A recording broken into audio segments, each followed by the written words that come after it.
Susan Standish. Alan Spann. Corbett Hunter. Corey Oxford. Todd Bergerson. John Bain. Sarah Miller.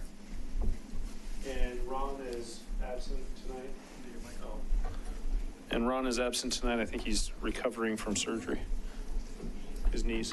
Yeah. Both of them, I think. I think they're both knees. Yeah, twofer. I heard that's the way to do it. Just both done at the same time. We'll see if he We have a family friend that she did the same way. She's an RN. That's what she opted to do. Okay. With that, I just want to run through the agenda. Tonight, we want to just cover work plan. We need to get that passed tonight, so we'll look at that piece. Also, just start the discussion on indoor space requirements, master plan, amenities. And then I also just wrote down that just touch and base on amenities priorities, as well as if we want to set up any project teams for the year. And then the last item on there is leadership elections. So, and then just any updates or anything at the very end of the meeting. So that's what we have on the agenda. Any modifications or requests or changes? If not, we'll move forward with that agenda. Public comment, I see none. So we'll continue to proceed forward. All right, so with that, we'll go to the work plan. This is, I believe, the work plan that we worked out at our November meeting. And therefore, this should be the latest and greatest from the finalization of that. So we went through it a couple of times now. I think October and November, December, we did not. So just one more quick pass through, touch base if anyone has any comments on it or wants to modify or change. So with that,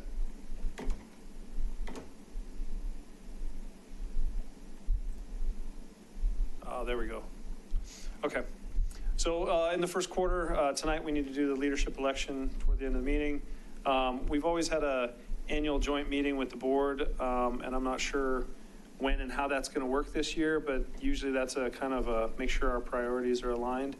And so that's something that we'd like to still do. I just don't know what the format is this year. I don't know if Leslie can answer any better than I can. You know, as a way to try to streamline the board meetings, we've taken out the work sessions, but I think we all are still trying to figure out how do we engage the committees to get the feedback, get the conversation going, and I think that's still TBD.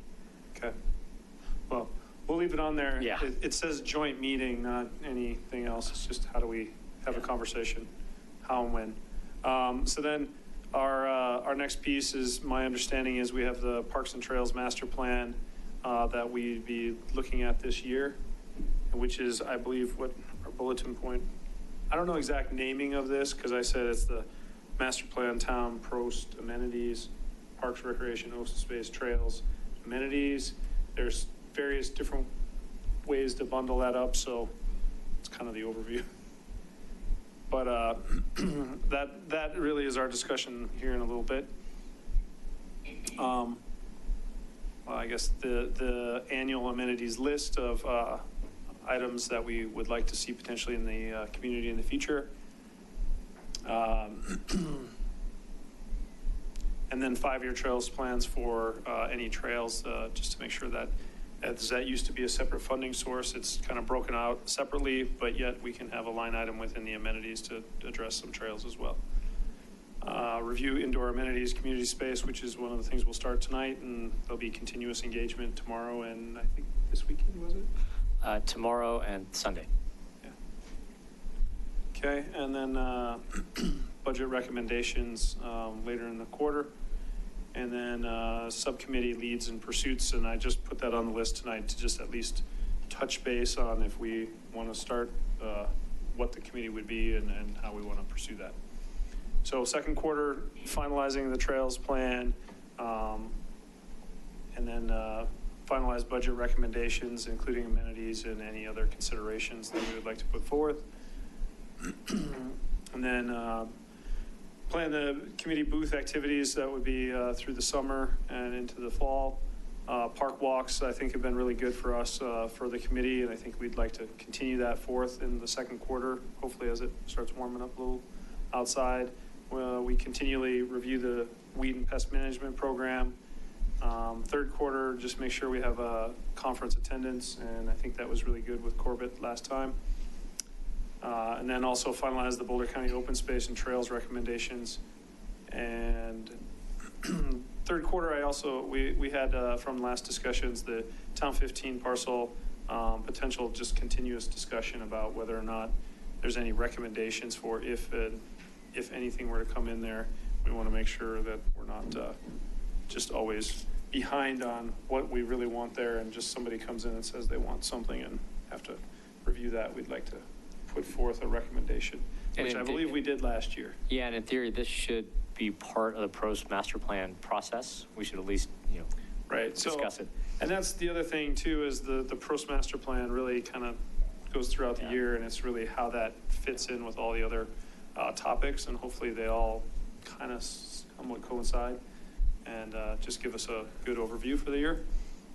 And then fourth quarter, facility usage, recreation and programming, needs for additional public engagement with any of the recreation, and I'm assuming we'll have lots of public engagement along the way this year, so I don't know how much we'll get into that, but at the very end of the fourth quarter, just finalize the work plan again for the following year. And then just ongoing pieces is when and if pieces come forth, like the Parks 1 and 2 and the Promenade Park, just want to make sure we get recommendations out of the committee for that development or finalization of park space. Indoor space requirements, I think that kind of is rolled into at the top in the first quarter as well, but just kind of a continuation of where and which pieces we're looking at, because I think we're looking at more of the 1500 Colton right away, but I know that there's potential for other locations. And then there was always a signage wayfinding piece that's kind of always been hanging out down here, just in case, as directed by the board. So just if that comes back up, we'll look at that as well. So any other, I ran through it. I think we've talked about it a couple of times. Any other comments? If you scroll down. Oh, there's another one? Oh, shit. Who made it 2 pages? Yeah, the PROS master plan as the 2005 is what we'd be evaluating and updating throughout the year. So really that's one of the key items. And I don't know, are we kind of double hit there? Is that 5C Is this one up then? here? I think that's the same as 3. That's 5C. Okay. Yes. Yes. So basically on the agenda, it's work plan, which we're doing now, indoor space, which is this number, indoor amenities and community space, number 6. And then the master plan, which is kind of the Parks and Trails master plan, and it kind of rolls into all this. And it's really updating that PROS master plan from 2005, which I used to carry around a binder when I first started coming to these meetings of it. But it's very large and thick, and there's lots of information in there, and it's really old. So it'll be a good year to update that and make sure we're on task and coverage. So any other comments? Sorry. I just have a question, I guess, as far as 5C and 5D. How far are we going to get in updating the priorities if we're just really kicking off the I put master 5. plan? I put 5D down there just to continue the thought process of the group, because I really don't think we're going to spend a lot of time on priorities and project teams tonight. But I wanted to put it out there because I think it's an important part of the first quarter with just thinking about what those potential amenities may be. And if there's any thoughts and what things that we want to put back in, because in the second and third month, fourth month, we'll want to be talking about that and push the recommendation through by April, May, something like that, of what that amenities recommendation would be. And so it's going to kind of coincide with the master plan, but that's the issue, is what's the timing of that? And we may push forth the amenities prior to the finalization of the master plan. And so there'll be some, just how that works. Well, I think Yeah, Sorry, go ahead. this is a good conversation just to have tonight because we have new members who haven't gone through the amenities. So at least they can, we can make sure that everybody's on the same page. So when we start having further conversations on this, and we start working the master plan, then everybody at least has the same, close to the same knowledge. Yep. So, Can I ask my usual two totally non-related questions? always. What's, how did we end up with the parking lot halfway up the hill over here, and who put it in and what's it for? Boulder County Open Space, and it was in conjunction with open space and trailhead discussions. There's been, So for example, did you know, or did the committee know that was coming? Yes. And I Yes. should have known? it was probably, a year or two, a couple years ago. Okay. I mean, as you can tell, once you do make the decision and things move forward, it still takes about a year or so to Sure. get the construction and move forward on it. So I think it was approved a year and a half, maybe 2 years ago by Boulder County Open Space. And part of it was to leave the congestion of the parking down, what is that, third, over in that corner over there, because there's a lot of parking over there and it's really just a street. And so they were trying to get another trailhead, but not wanting one too close to Colton because there's also a connection over there. That's that one little connection that we continue to say they do not want as a permanent connection on the trails. So it's was in discussion, and it's kind of the Boulder County Open Space and Trails piece. And so a lot of that's on open space, not Town of Superior land. So it's a coordination between us and Boulder County. But there's no, like, Key Bank wasn't upset with people parking there and biking. I don't know all the history on that. Okay, all right. I don't know That's, yeah, thank you very much. if- Ron would probably be my historian that would know more. It's the piece of land's called the Shan Shan Chu, and it's the Shan Shan Chu trailhead. So a lot of it was based on, what's happening in the original town. The cars are just blocking people in, they couldn't get out. Yeah. There's only one entrance exit from that area with the bridge, and if you got a bunch of sort of tourists coming through, it's really frustrating for the folks that live there. So there's a big impetus to alleviate that. So the town worked with Boulder County to get the Shan Shan Chu trailhead built. So town It's built not- it. Not called that anymore. It's not called that anymore. It's called the Roshan Ordman, or Exactly. It's Armin Roche. Ordman Roche yeah. Trailhead. So OSAC had asked to try to put some more amenities in at that trailhead, and the board didn't agree to do that for 2020. Thought we'd wait and see how it works out. Yeah. And then I thought at Autry Park, as part of the parking lot stuff, some more of that crush trail was going to be paved to make it a little easier to get the. I haven't been out there since, but I know So- we did discuss going from the parking lot to the concrete because that's the one main connection from the dog park. Yeah, so across the bridge it's and over. twofold. One of the things we were able to, because of PROSTAC's recommendation, was we paved it from the other side. So there's the other asphalt, or actually concrete trail. So now there's a concrete connection on the sort of easternmost edge of the If you come from skate the park. apartments. Yeah, exactly. The rest of it, one of the things on the agenda or on the docket for 2020 is the bike connection for the bikeway. That's going to connect the piece that's just by 88th down through Autry Park. So that's going to end up creating a paved path for bikes to go, basically Yeah. along the bikeway through Is it gonna be a Autry. big 8-foot concrete thing like the rest of it? I don't know, it hasn't been drafted yet, but we do have, I think it's, it's a couple $1 million. We got Dr. Cog to pitch in a fair amount of money, thanks to Sandy Hammerly and Alex Arnello.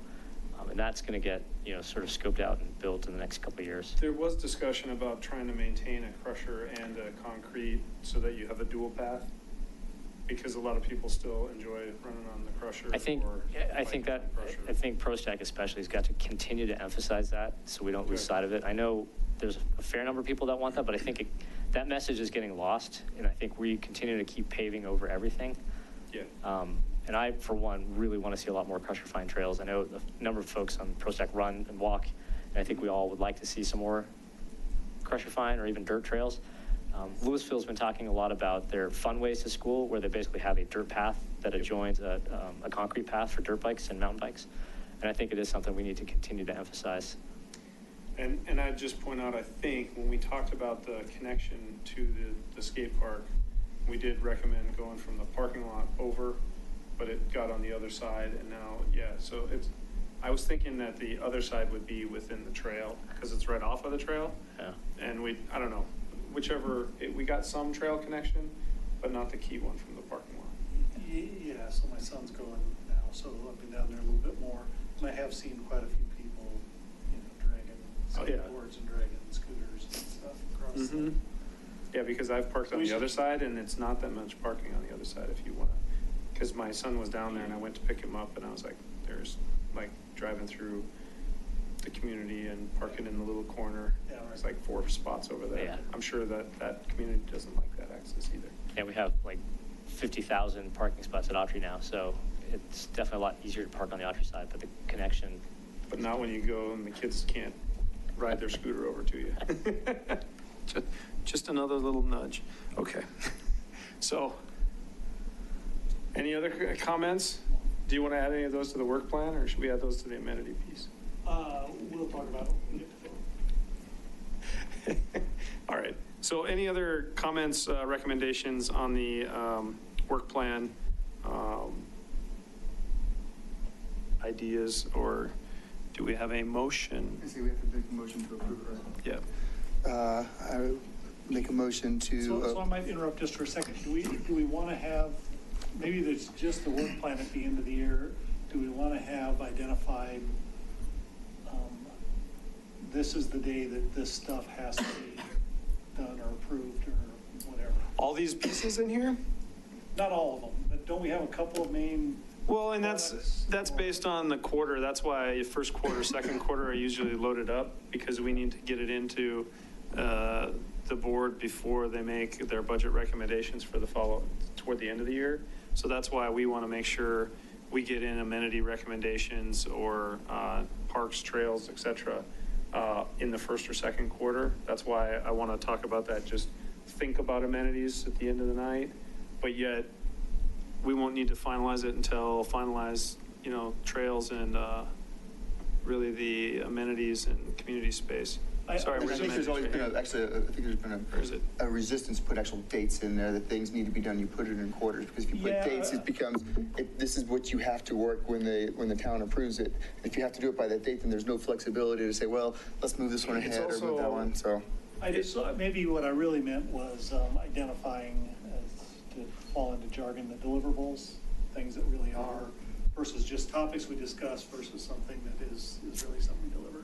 There's only a couple, 3. I guess right? we always leave it as these are the topics, because if we as a committee don't want to recommend anything, or say we don't want to recommend any trail amenities, but we want to recommend all park amenities, and here's 5 park amenities, we can do that as a committee. So we try and leave it loose in the fact that here's the goals for the year, and it's up to us to make sure that we bring those items forth. And if there's hot items that we want to continue to push the board on, I mean, we could do a recommendation every meeting and say, I recommend that by the end of this meeting, we recommend that the concrete trail gets put in on the other side prior to the Dr. Cog trail. We could do that if we all agree and we put it to the board, and we could do that every month, and they'd know that we're really serious about it, So those are, if there's something we're really passionate about, we can continue to push those things. But overall, from a budget standpoint, we need to get through enough content at the beginning of the year that we have budget recommendations prior to the board making their budget recommendations toward third quarter. And we usually work together with staff to make sure that, they're going to have the budget discussion next month. We need to make sure we have it finalized by then. If we don't have enough people, there's a bunch of people gone in June, and we had to wait until July to finalize it, those kind of things. So it's all good. This is good questions, good conversation. You're going to be leading this in no time. All right, Corbett. All right, with that, I make a motion that we approve the PROSTAC 2020 work plan as defined in the PROSTAC 2020 work plan draft document presented. Second. I was good. I'll third. All right, discussion. Any other further discussion? With no discussion, all those in favor? And it passes unanimous. Come on, I hit the gavel again. All right. So that we'll move that forth and take that to the board so that at least they can approve our work plan for the year. And then as that's approved, if they want to add something else to it or modify wording or something like that, that's usually the little tweaks that we make this month. I was going to say, you sound different. You sound like Siri. All right. Wants to help. So next, I guess we want to touch base on the indoor space requirements. I had sent some stuff to Allison, so I think I have it up here. It might be in that folder again. Okay. So we had, over the last 3 to 5, 6 years, we've talked about various indoor spaces over the years.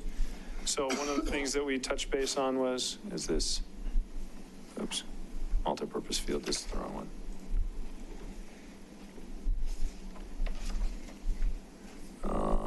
That's,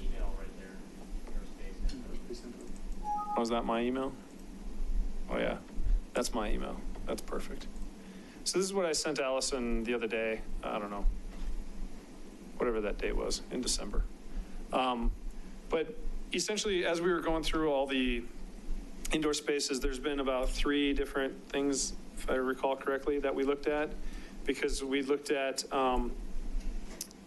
the impact sports and recreation opportunities. Sorry, go ahead. Yeah. Can we enlarge that? I probably can if I can figure out how to. I'm the farthest from the screen, sorry. I can't see either. Okay. Hold on. Can you just? Oh, there it is. It's attached. There we go. That's what I was looking for. So over the years, I'm giving you the background to what these things are. So over the years, we talked about recreation opportunities, and did I open that or? Go up higher. Oh, there it is. Now I got to zoom out a little bit so you can kind of see. We looked at indoor opportunities, recreation opportunities. Impact Sports was across the street, and we also looked at Town 15. And in those years, we also looked at, these are the top 10, 15 things that we want to make sure are addressed. And that came out of surveys from years prior to that. I think it was the 2000. Like 4 years ago? 16, 15. So anyway, there's various surveys. There's lots of different ways to cut up that information. We recommended these 15 things as parts that we would put in a recreation center. And this was kind of geared toward Town 15 look at it. And these were, so some of these don't apply. And so if I go back to that email real quick, you can see this email. You can see I highlighted like 5, 6 items, and the other ones probably don't apply. But I wanted to make sure that the committee understood, or at least was aware of some of this. And so therefore I just wanted to bring it up. But, we're not going to put a jogging walk track or a climbing wall or a competitive pool in the new indoor space at 1500 Colton. But we did recommend, facility, senior adult lounge, child watch area, wet classrooms and party areas, aquatics, cafe. We had the community rooms that could break down with a warming kitchen. So some of this was more recreation focused, but there was still also a spin on some community space. And with that, they had an estimated budget and cost per square foot and about how many square feet. So just from a history standpoint, we did kind of start analyzing how much space and kind of breakdown of that. But I know that that's a whole nother new push now with the recommendations that they'll come out with what can fit into 1500 Colton. But just going back to some of the history, just wanted to bring that to you guys so you're aware. So not that this has to be used anywhere.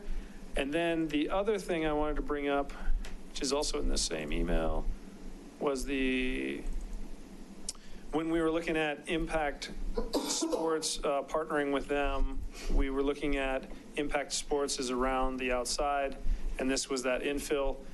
We looked at level 1 and level 2 being a pool and basketball courts and things like that, and level 3 was more of a community floor. So this layout was one of the layouts that they produced for that Impact Sports infill 3-level piece that went through a lot of community engagement, a lot of what are we going to do here, how do we want to incorporate it. And this just shows a quick, rough layout of, can I zoom into this thing? So this had, I mean, if you look at it, we had 4 breakdown rooms that could go into one large community room for, 100 and some people, whatever the size was. Access to a digital library. We had a teen room. We had a little catering service that would support that community room. There was restrooms. And the other thing I always thought was neat on this one, we had other hand sketches and other things that went along with this, but we also had a larger community room that I think there was a stage in there. Was that the stage? But we had talked a lot about like doing, loungy type furniture, ping pong tables, game type area, all that kind of stuff. And then we also had some dry and wet classroom and some storage space off of there. So this just gives you another sense of some of the things we've looked at in the past. And, for newer members that haven't seen it, we went through this for another year. So each one of these was like a year effort. And I asked Allison if she could find the BRS 4-story building across the street. I don't think we ever found it. I think I may have it. Because I didn't email it to her and I was getting on the plane, so I didn't go search for it. And just for reference, this is about 17,000 square feet, and the 1,500 Colton's 15,000 square feet. So pretty similar. One thing would be interesting to see, because when we did the community outreach for this, we had the posters there, and we had them put The sticky notes and the everything. sticky notes of what did you like and what did you not like in this layout. It'd be nice if we could get that data and kind of review it, so we could kind of get a better sense, more recent sense of what did people like or not like from some of the potential indoor amenities.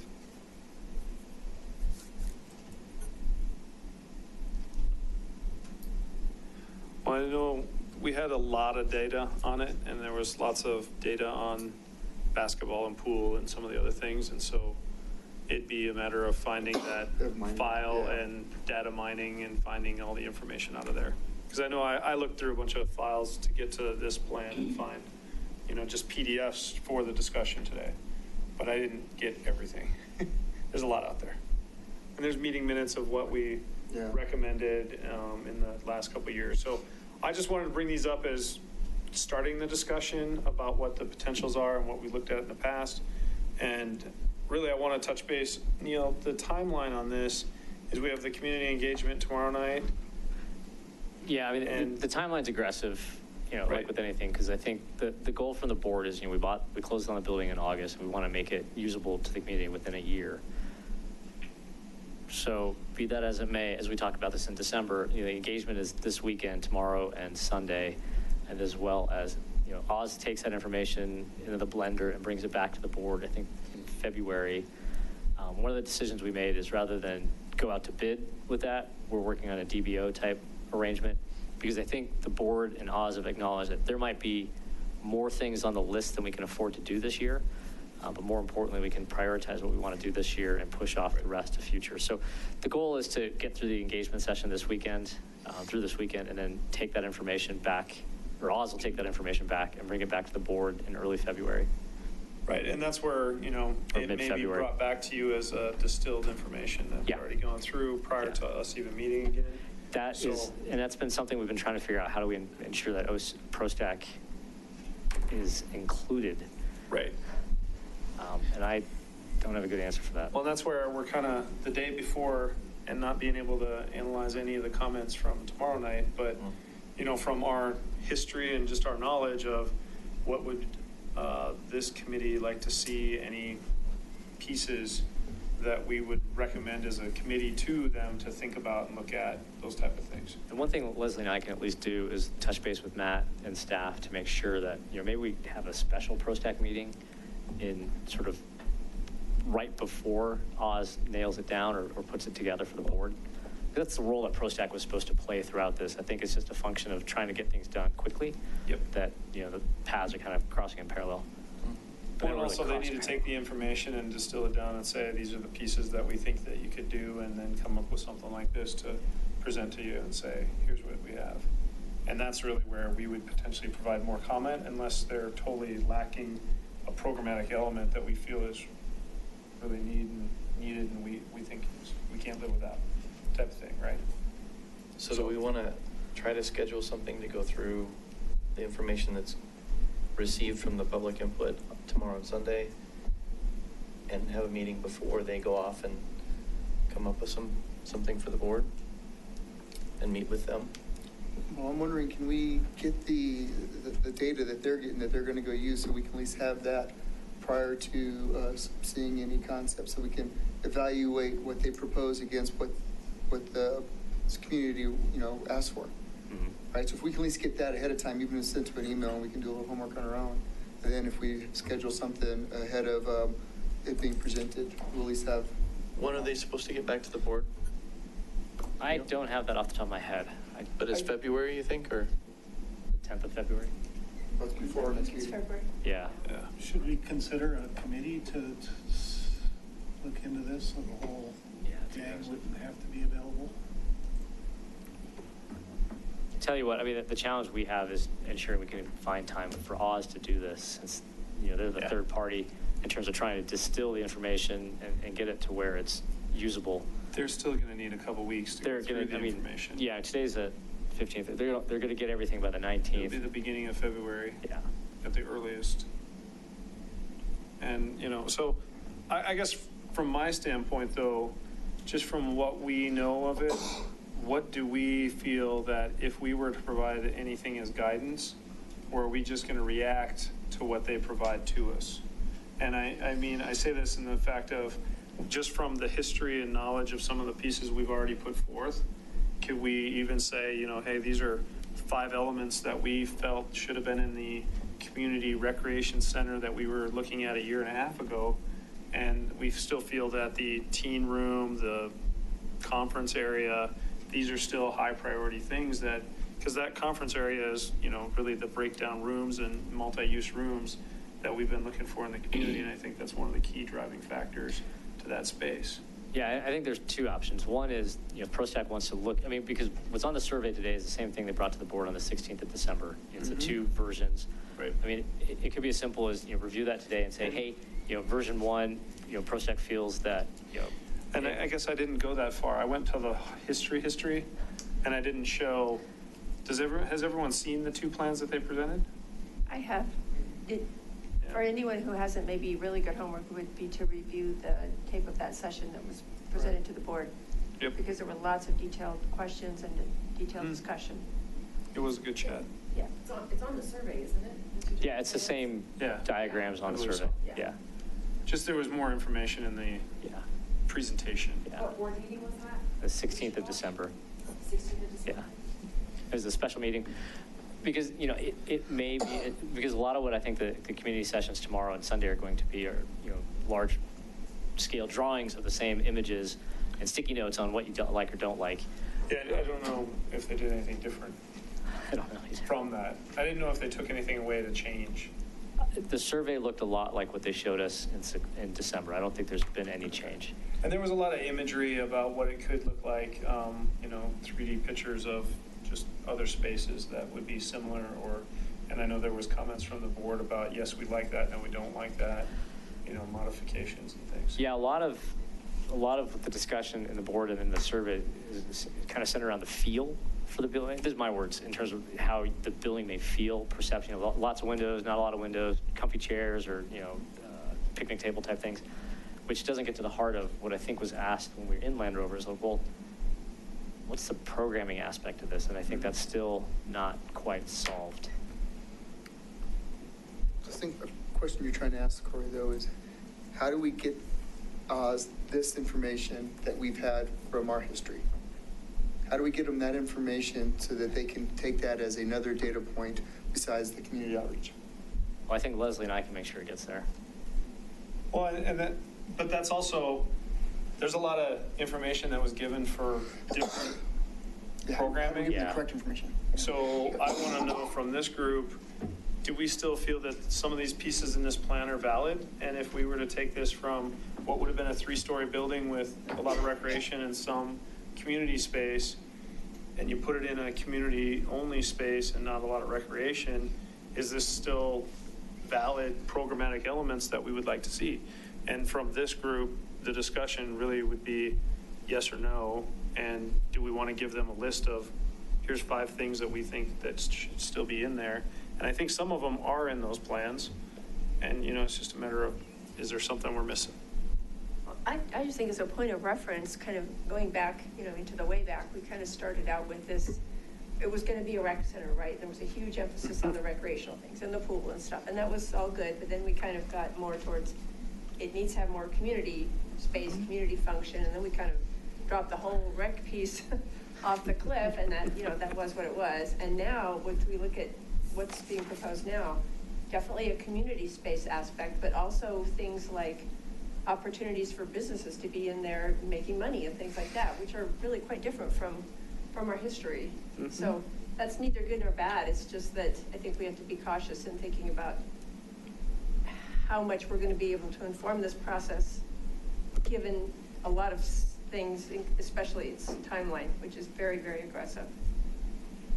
But I mean, while the timeline might be aggressive, I think there's a concerted effort within the board. We want to make sure we do this right. I mean, ultimately, this is going to be for the community. If we got to slow it down for a few months, I, for one, I'm going to do everything I can to, you know, take the time. So I don't want to rush about, you know, bad decision just so we can have it done sooner. But, you know, I think this is a great idea to kind of, you know, hey, open the Wayback Machine and, you know, hey, here's everything we did. And while there may be a commercial aspect of it now, that's not definitive because we don't have anybody who's come up and said, I want to buy the building or I want to use the building for this. But given what we know, I mean, and that the floor plan is perfect in the sense, you know, there's a lot of things in here. If you know, there's like 10 things in this facility that we want to make. The community in 2015 highlighted that they want these in its future community space. So let's make sure we don't forget it. We're not going to prioritize it because they're all sort of equally weighted. Right. And I think your spreadsheet speaks to a lot of the stuff that's in the Oz blender right now, but I don't know that we've kind of thought about, you know, how important is one over the other. Right. I guess, yeah, from this design to the spreadsheet, I would hesitate to send this design itself because I don't think we informed, I don't remember who did it, but I don't think we informed them that much. This was kind of their concept of what it would look like. However, your spreadsheet was based on a lot of the survey that we did prior to this, and just from at least from the spreadsheet, if you get rid of all the recreational stuff and send them the rest of that list, say, hey, as an extra input, if people haven't brought this up to you in your discussions over the next 2 community outreach, these are some other additional things that we've been told in our past that you should at least consider as part of it. You know, not a high priority compared to everything because it's a different, you know, it's not a one-to-one comparison, but at least consider these things because Right. we value these as high. Well, and the other point I wanted to make too is the spreadsheet was done as the standalone recreation center Right. on 15 or Town 15. Wow, that's going way back. That's going way back. So that was more of a prior to the impact, and we took some of those pieces and rolled them into the impact and said, these are, you know, because I think it was, you'd have to go back to the meeting minutes and find the exact list, but that, I believe, was the majority of that list. And it had, here's your 15 things and what we wanted, and then we took that, and that was the concept for how much a standalone building would cost. And then there was also, at the same time, the discussion of impact started. And that's where we kind of put the standalone on pause and started looking at the impact because it was more of a business relationship and a cheaper facility to do the partnership instead of doing a standalone. And then so all that kind of came together, and that's where, you know, for me, it comes down to, you know, your whole business deal. The whole reason that the impact didn't go, it was all the business deal and how access it was and how much they paid and how much we paid. And then that really rolls back into the indoor space that we're looking at now. And if you do put a kitchen in there or a restaurant or something like that, it's starting to get into the business deal again of how's that tenant using that space, where something like this is static and all for the community and there's no business aspect in it. But I do agree with the board on the fact that, you know, having that business aspect in there does make it a more welcoming space to always go and have a beer, have a coffee, have a whatever, a sandwich, you know, that, and that's one of the things we even looked at in even the standalone rec center would be a cafe type space. And just to, you know, to add on to that, the other thing that happened in between the acquisition of the 1500 Colton Road building is we did approve the downtown Superior core, which brings 10,000 square feet of community space. So that will be coming on within 2 to 4 years. So that kind of dovetails with if it doesn't fit in 1500 Colton because of potential commercial use, we do have the absolute dedicated community space coming just Well, I west think of that's the sports table. extremely important point, because if we're getting space down there and, because geography is important, right? The location of the Land Rover is going to be very important, especially access to that area versus access to downtown. And if you're going to put something over in the Land Rover area and you end up putting it downtown again because it's just not being utilized over in that case, then you're going to double up. Now you're going to waste it because you have it in 2 different places. So as part of the vision, we should say, well, do we really think that it's better there, or if we get the space here, we're actually want to put it there, so we don't put it there for now? Right. A lot of pieces up in the air, so The concept right now is at least the downtown space is more flex space for large events, community type events, whereas the one in 1500 Colton is a little more dedicated, senior space, teen space, potential library area, things that, more fixed walls, as opposed to right now, conceptually, it's more movable walls for for downtown. It's a 2-level space, which should give us a lot of flexibility if we go down the path of wanting, more dedicated carved out amenities. But, this is sort of like, solving 3 equations with 4 unknowns. Yeah, exactly. And then you add time to that too. Well, and I wish I would have sent it to Allison, but I think it was a large file. There was like a 10-page renderings and indoor 3D color cutaways and all that for the downtown over here from BRS. Yeah, exactly. But that was from probably 4 years ago, 3-4 years ago. So anyway, there is that out there as well, and I believe that had a lot of, similar to this plan where it had the meeting space and a terrace or rooftop terrace for views to the mountains. And I think there was like there was some multi-use spaces per level. So it had different breakdowns, but it did have, even some of the library components in it.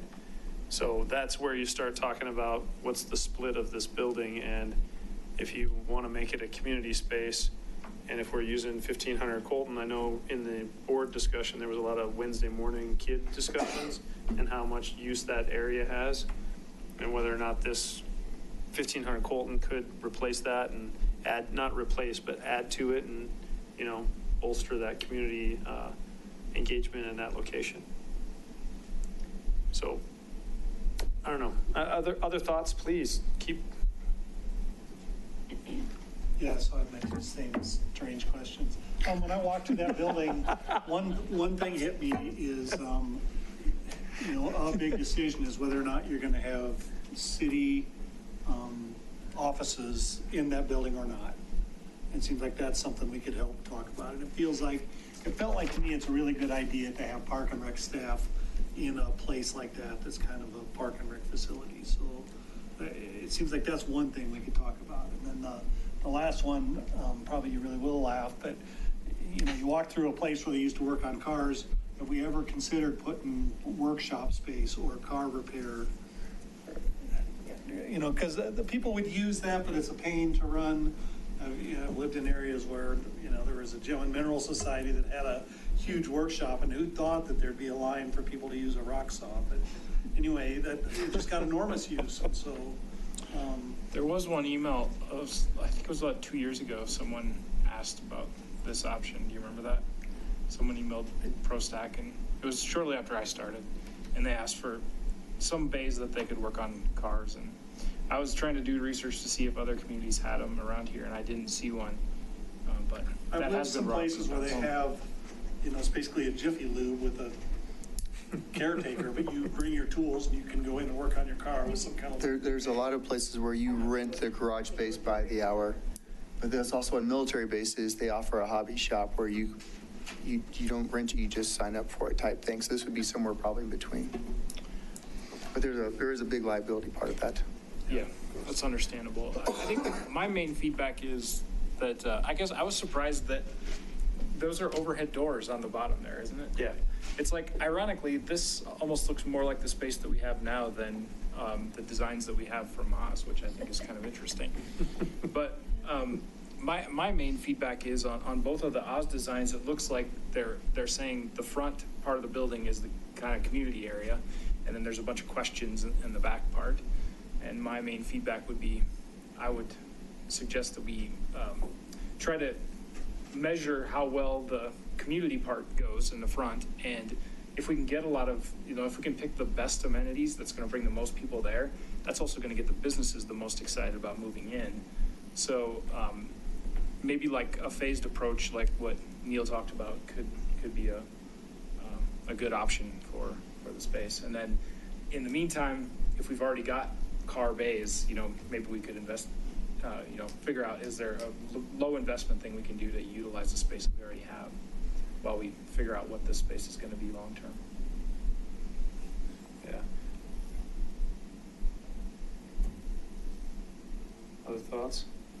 My 2 cents is just listening from the history of this and then you pulling up this diagram. I think, I think it's still very relevant. I think the community is still talking about exactly what we're looking at, so how we get that information to Oz, I think can only help. Yeah, I know that community room at the fire station is busy like all the time. I don't even get started. I have a Girl Scout troop. But to get you started, I mean, 4 more rooms like that, which is basically what this looks like to me, would be utilized. No doubt, right? That's. And I think the other thing is, this is a wide open, brand new floor plate. And over there is a little bit of renovation and how does it work within some of those spaces, and there's elevation grade There's things half and things, walls and full wall. I mean, I'm sure they can tear it out and redo whatever, so it's just a matter of, as you said, how much renovation happens all at once and how much is a progressive renovation. Because from what I took away from it is, the lodgy feel is at the front of the building, and that's where everyone's, the comfort level and the fireplace type thing, that people can hang out and sit and, lounge furniture, and that would be very comfortable and inviting to go hang out and just sit in a space like that. And if it's, can fit 50 people, you can have a lot of people in there and a lot of, community engagement, community interaction. So, and then it's just a matter of how you continue to build that process back. And I think that, they also had like the bleacher seating that had lots of multi-use ability there, and the stage. And to me, it was just a question of how you get that kitchen in there and still get community and kitchen and how all that mixes. But I mean, there's a lot of those type of buildings popping up all over that have, I've been in some of the downtown ones are like 3-story, and they have a kitchen type space on each level, and it's all open seating.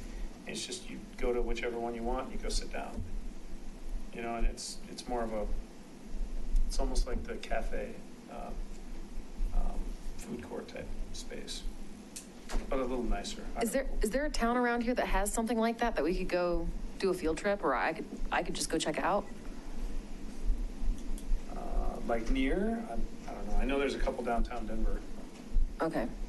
Yeah, I mean, what's interesting here is there's no town community-like amenity or building like what we're talking about here. The closest is the Rayback in Boulder or Improper City in Denver. Those are sort of community-centric spaces, but they're all private. Right. So this is a little bit different. But that's the thing, is we're trying to go for the community space, and since a private entity hasn't come in to do that for us, we're trying to do it ourselves. I'll tell you what, my biggest takeaway from the walkthrough we did last month is that we could blow the entire budget by messing with that back area easily. In all honesty, because that back area is so raw, and just all the concrete, you could probably blow the whole budget just messing with that without even actually improving the space.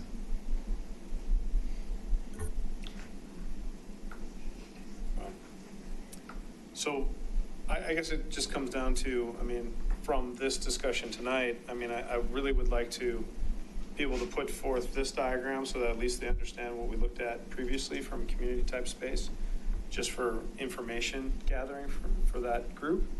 And it'd be great to put together. I just didn't find the list in all the meeting minutes and everything. Sorry, my filing system is kind of. Are there any NDA restrictions or anything from sharing this diagram from one vendor to another vendor? Well, I mean, you may want to just take the middle zone. I mean, I'm sure this was in the public, it was in the public materials at some point, so. Yeah, I think this was one of the boards, may have been one of the boards that was posted on Yeah. the wall. I can't remember. I just remember getting all kinds of emails with many different layouts, and so I don't know exactly which No, piece this is from. Yeah, I mean, if it was emailed to a PROSTAC email address, I think it's, I know you started off doing this. Can you just zoom in and sort of walk around that? Or say what those basic areas were Yeah, I mean, intended to be? So this was the entryway to to Sports Stable, and Impact Sports Doors over here. So this is the front loop drop off right now. But they had an outdoor balcony, and they had some massing, and then they had an option of a different type of massing. But all that came into, there was a community space, community room with roll-up doors and in and out to the terrace. Roughly what size are those rooms? 741 square feet. Yeah, thanks. I need to zoom in further. Hold on, you got me some reading glasses? So if you look at that, it's, what, 3,000 plus or minus. So 3,000 divided by 15 is about a 200 person room, a little less. But anyway, then there was a hallway that broke it down, but there was a catering servery to bring hot food into those to support any type of, you could do wedding parties or things like that there, where you could have a group gathering and still serve food. And then we had a senior teen room around here. There was also a digital library. So I don't know exactly what a digital library is. It looked like it was some computers and then some support shelves around it. And I'm sure there's many different ideas of how to do a library. So, and then there was the men's and women's restrooms to support right off of that. And also, you know, this was also laid out because you came in kind of in this zone. Up the elevator was the main access point, and you could directly come to the community space or the kind of breakout rooms and things like that. Or you could go back to, you didn't have to go through the kind of more of the game area or the lounge area and things like that. So it was kind of split that way. I remember some of that discussion. But this was more of a big recreation multi-use room. And it had the removable play floor. And we had other little layouts that I think there was like, I think if I recall correctly, Peter had a little hand sketch that we added to this. But it showed like, you know, ping pong tables and couches and game type areas and just kind of a little breakdown of the space. And then there was a wet and dry classroom, which really just meant, like if you had a birthday party there, you could take a cake and they had a little sink in there type of thing. Or you could do like a painting class or pottery or something like that. And then dry classroom, I think, was more of just, I don't know. Didn't go to yoga, I don't think. Wasn't like a yoga studio or anything. The wet classroom had like a sink in it. Yeah, the wet one did. The dry one doesn't, yeah. It's just another breakout room. And then they had a couple support offices that I think just didn't fit on other levels, and there was some administration kind of tie. That's why it was kind of isolated off. But like I said, I felt this was very similar to what we're talking about now. And it had some of those components that we've been talking about. But really, this large open space, I think, is what they're talking about in the front. That would be more of that lounge type space and kind of community, kind of just gathering space. But I think we envisioned this space to have a little bit more game and interaction, which to me would be the second part or third part of the 1500 Colton plans that they had on that second area. And the bare concrete back would be the teen hangout space? Kidding. Yeah. They don't care. Just throw some internet. throw some of the love sacks in there and they're set. Just a bunch of bean bags all over the place. And I mean, you know, there's there's a couple bars in Boulder too that have like the bar on one zone, and like around the corner is like the beanbag toss and, you know, all those kind of things. You know, so there's lots of different recreation type opportunities that you can fit into these spaces. So, any other thoughts? I mean, I'm just trying to kind of get the juices flowing here and see if there's any other concepts, but I guess I'd like to ask Neil if there's any way we could get some guidance from the board on how they would really like us to help. How could we most help, given the timeline and given the process that's being followed right now? It's a great question. Unfortunately, I don't know, other than, you know, a statement from PROSTAC along the lines of, you know, based on everything we've seen, this is what we think, you know, mapping back to the community engagement that PROSTAC has done in the past. In addition, so there's a sort of position point to the board from PROSTAC, and there's also intercepting Oz and ensuring that they've incorporated that as well. So it's twofold. One is, you know, trying to touch base with Oz, which we'll work on trying to make that happen, and then sort of you know, with everything that we've seen, this is what, and the part here that makes it challenging is there's two pieces of it. There's making sure that the feedback is incorporated, but then when we get that final draft in February, and the board is reviewing it, and PROSTAC hasn't had a chance to meet, like, that's what I really want to hear from PROSTAC, that, hey, this final design that Oz is now giving you takes into account everything that we've told them, takes into account the community, and we think it's good in A, B, and L, but, you know, everything in between is not what we want, for example. So, you know, let's make sure that PROSTAC is included in the current process, and then when we have that next step, that we incorporate your feedback. Because I think a couple of us on the board, I think I appreciate the accelerated schedule here, but it's hard to get good feedback if we're trying to go super fast. So it might be, you know, if the material is available to everybody on February 7th, you know, we have an impromptu PROSTAC meeting to try to get a position together so that on the 10th at the board meeting, we can incorporate that into the thing. Or, you know, some PROSTAC members will come to the board meeting on the 10th. The challenge, of course, is that it's not a PROSTAC position so much as, you know, PROSTAC members. right. You know, the other option is, you know, in spite of the fact that the meeting might be on the 10th, we'll have a follow-up meeting on the 24th. If we don't finish on the 10th, you know, we can probably intercept it then as well. I wish I had a better answer, but this is like, you I know. understand. Well, along those lines, are they looking for any PROSTAC support at the next two outreach tomorrow and over the weekend? I don't think we got specific. I think it was just, you know, anybody, you know, community-wide, just come in and give us your feedback. Tomorrow night it's here or at the? No, there. It's there, okay. Yeah, I think both sessions are set up specifically there so that, you know, people can walk by and truly get a feel for the building and not stumble on the exposed bolts. You'll have cafe tables set up, little high top bars, seating and stuff around there, right? I mean, they're mocking it up, right? just on poster boards. Will they have the beer taps? Come back a year from now.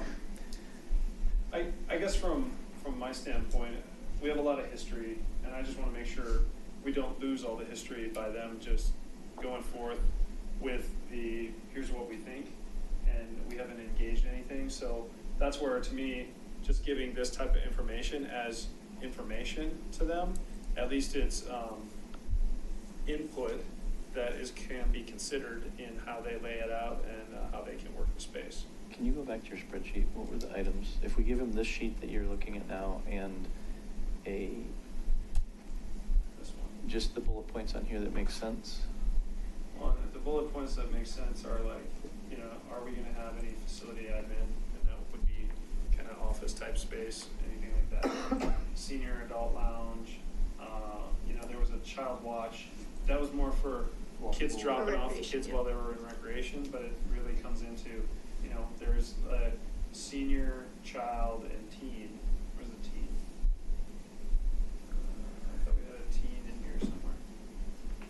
Well, we had lots of talk about the senior and teen, but really that's just a room, and it's really what you put in them.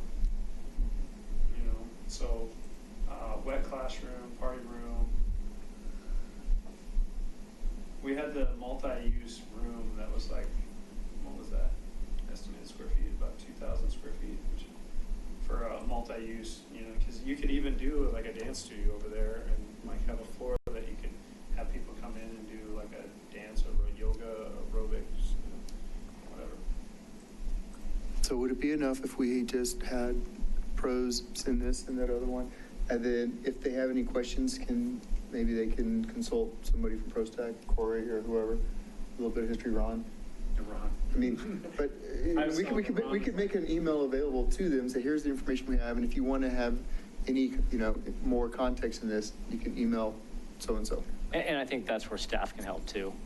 I think staff is, Allison especially has been through all the iterations of this as well, and Matt and Martin, they've all been here through all of it. Where's the data behind this stuff? Is this all coming from the 2014 indoor space survey? Yes. Okay. Yeah. Does Oz have that? Because if I was them, I would say. That's a really good point. I would say, Yeah. where's the data for this? Yeah, because we had was it the 2014 or 2014? Okay. I just remember everything came out of that, and then it was, depending on how you looked at it or who looked at it, you had some differing information. There was definitely requirements and recommendations for certain things, but, you can say anything you want. Well, for an architecture firm like Oz, they get surveys all the time. So we'll make sure that they get the 2014 one, and then I think they can 'cause incorporate that. 2014 still has a lot of pieces that people refer back to Yeah. about, it had a pool and community space was like two of the top things. And so therefore, that's where we ended up going down this path on the recreation center. And truthfully, 2014, in the context of our other analyses, is not very old. It's up to date. It's very young. It's newer than the master plan. If it hasn't been built yet, it's still relevant, right? Kind of.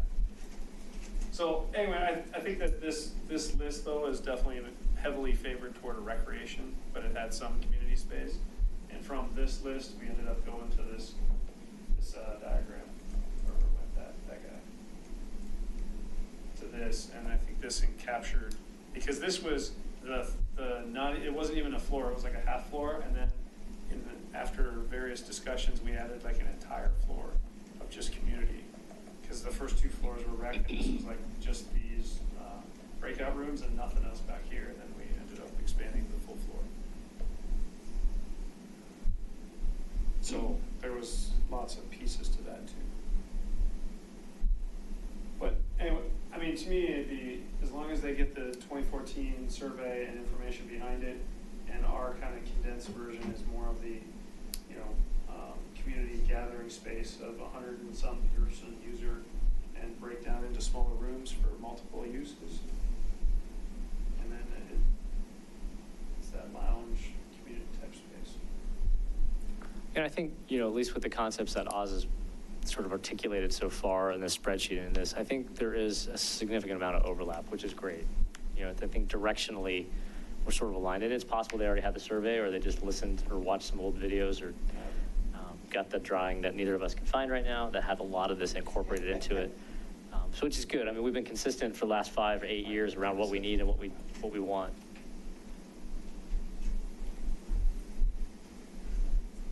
Okay, well, I guess I don't want to spend, all night on it. I just want to make sure we have a good understanding and direction. But I'm hoping that we get to see the, kind of what their recommendation is in the February and comment on that. But I want to make sure that we don't send them off to, here's our final, and we didn't give them any input. That's what I really don't want to see, is that we don't help at all.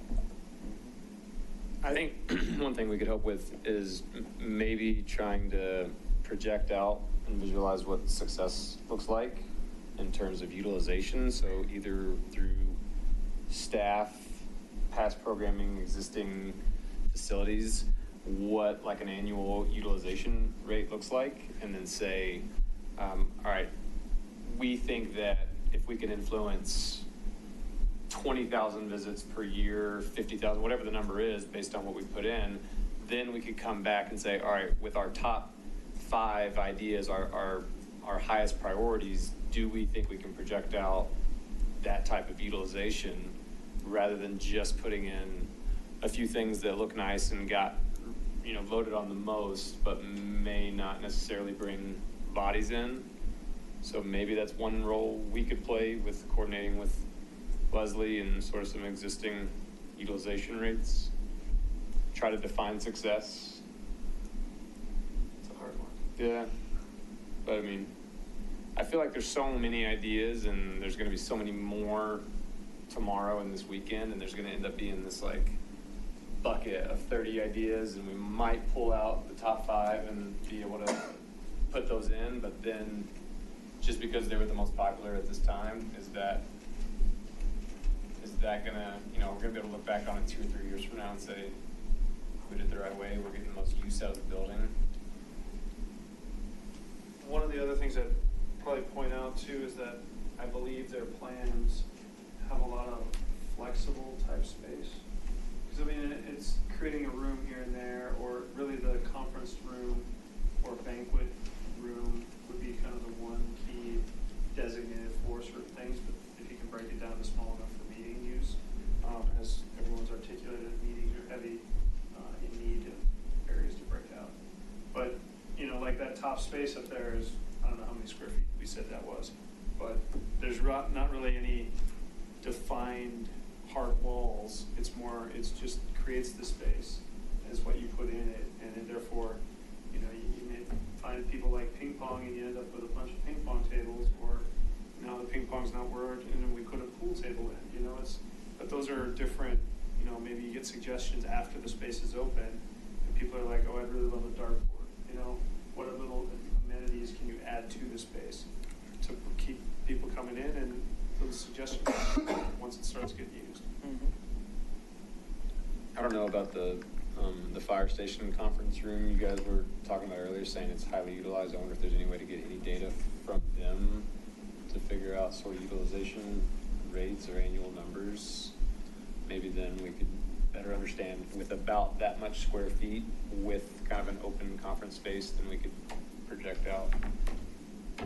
Well, you can just look at their calendar, Station 5, and look at their calendar and see what it's booked out for, there's not a huge description, but like there's Spanish classes that are going on in there. I know the Girl Scouts heavily use it. So there's, the young man service thing. yeah. How big is that space that it gets? Probably like 800, 900 square feet.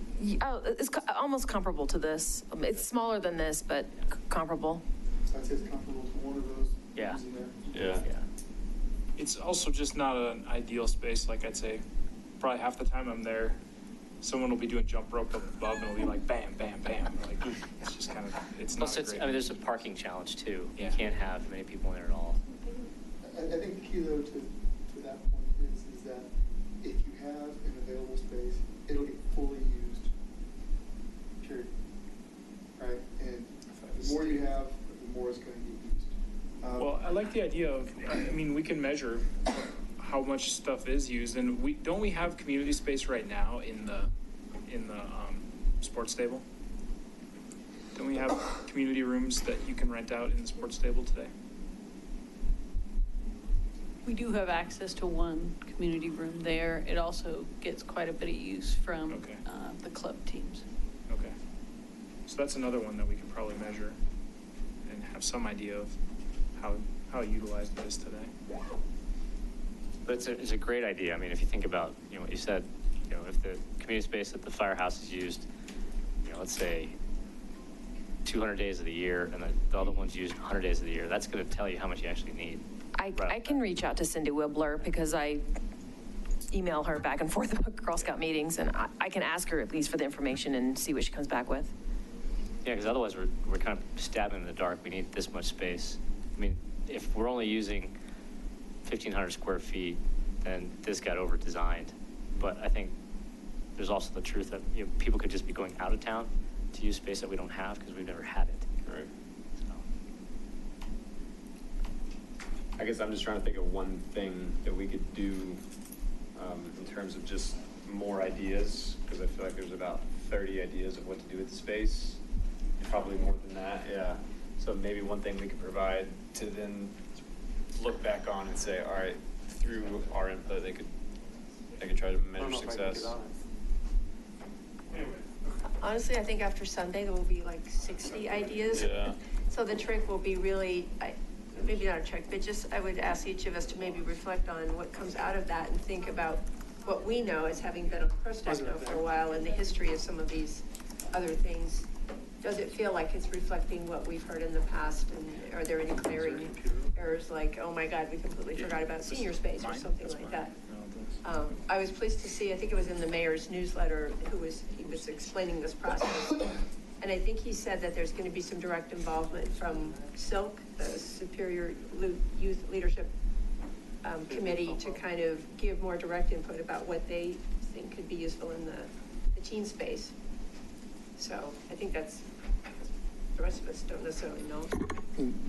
The reality is that you're going to find out what you need after it's open and what you don't have, right?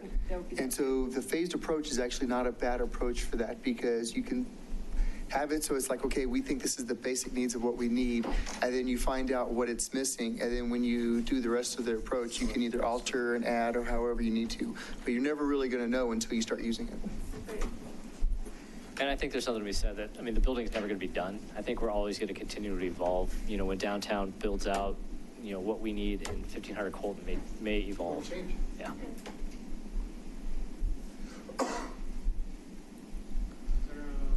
Removable, This is an empty one in G.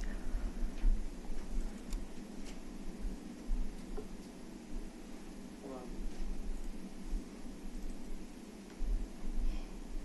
So from 4/25/16.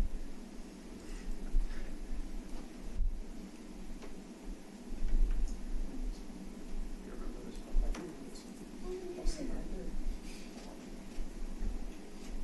Sorry, you gotta,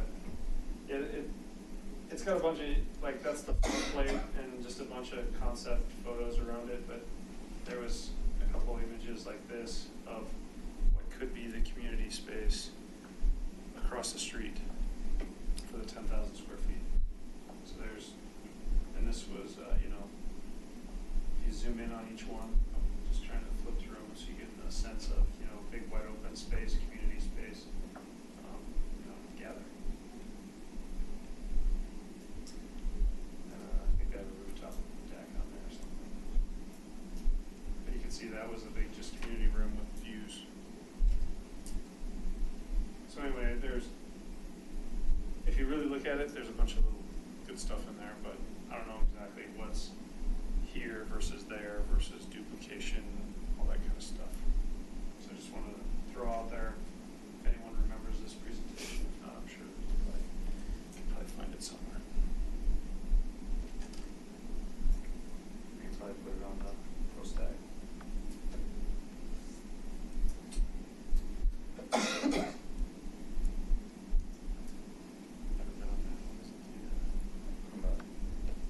The file share. The file share, yeah. Anyway. I guess at this point, though, where do we want to go from here?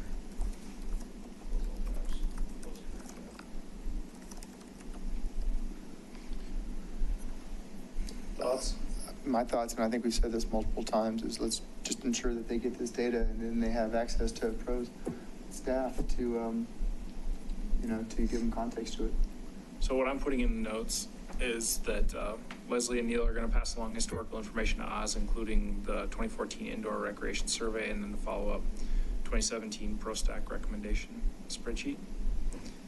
And then we discussed adding an additional PROSTAC meeting to go over community feedback, probably sometime in early February. We don't have a date for that yet.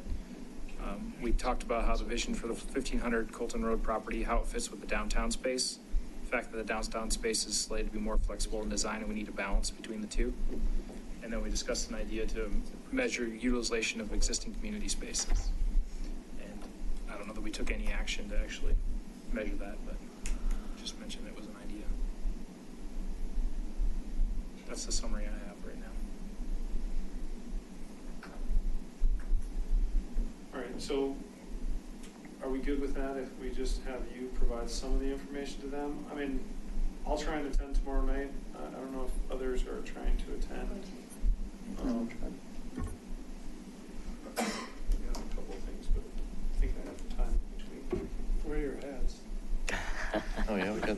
hats. Were the hats given out at the December meeting? Because I guess I missed getting one. You know, they were sitting on the table. Oh, they just got here? Okay. Okay, I'll get one from.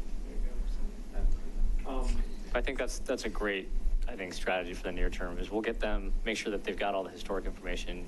Everybody from PROSTAC and your friends try to attend the info sessions. And we'll work in the background to make sure that we could try and get an intercept point for PROSTAC to meet with Oz prior to the board decision or maybe in parallel with it. Right. Because it's hard for us to comment on it right now. Yeah. But on the other hand, you know, just from the history information that we have, it seems like there's starting to be some parallels.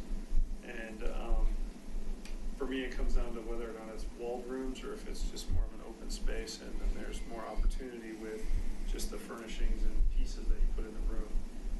But again, you want to have enough separation that you don't interrupt, you know, various conversations, that it's just a loud, obnoxious space. So, anyway. Okay, well, I guess we don't really need a recommendation then on anything or a motion on anything, as long as we can pass along the information that we have, just historical information to support their information gathering process. And then we'll come back as soon as we get more information from them, if they come back with anything, or at our next meeting. But otherwise, we'll look at potentially having a quick breakout session between now and then. So Neil, specifically, what do you plan on giving them? This picture? Yeah, I mean, this and the spreadsheet that went with it, as well as the 2014 indoor space survey results. Okay. Those are on They're all on Dropbox. There you go. Couldn't think of the name. It's how long it's been since I've been on there. Okay. All right.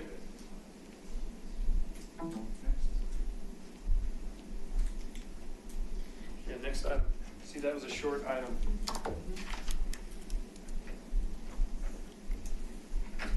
Five things on the list. Yeah, you got 40 minutes left. And that's that.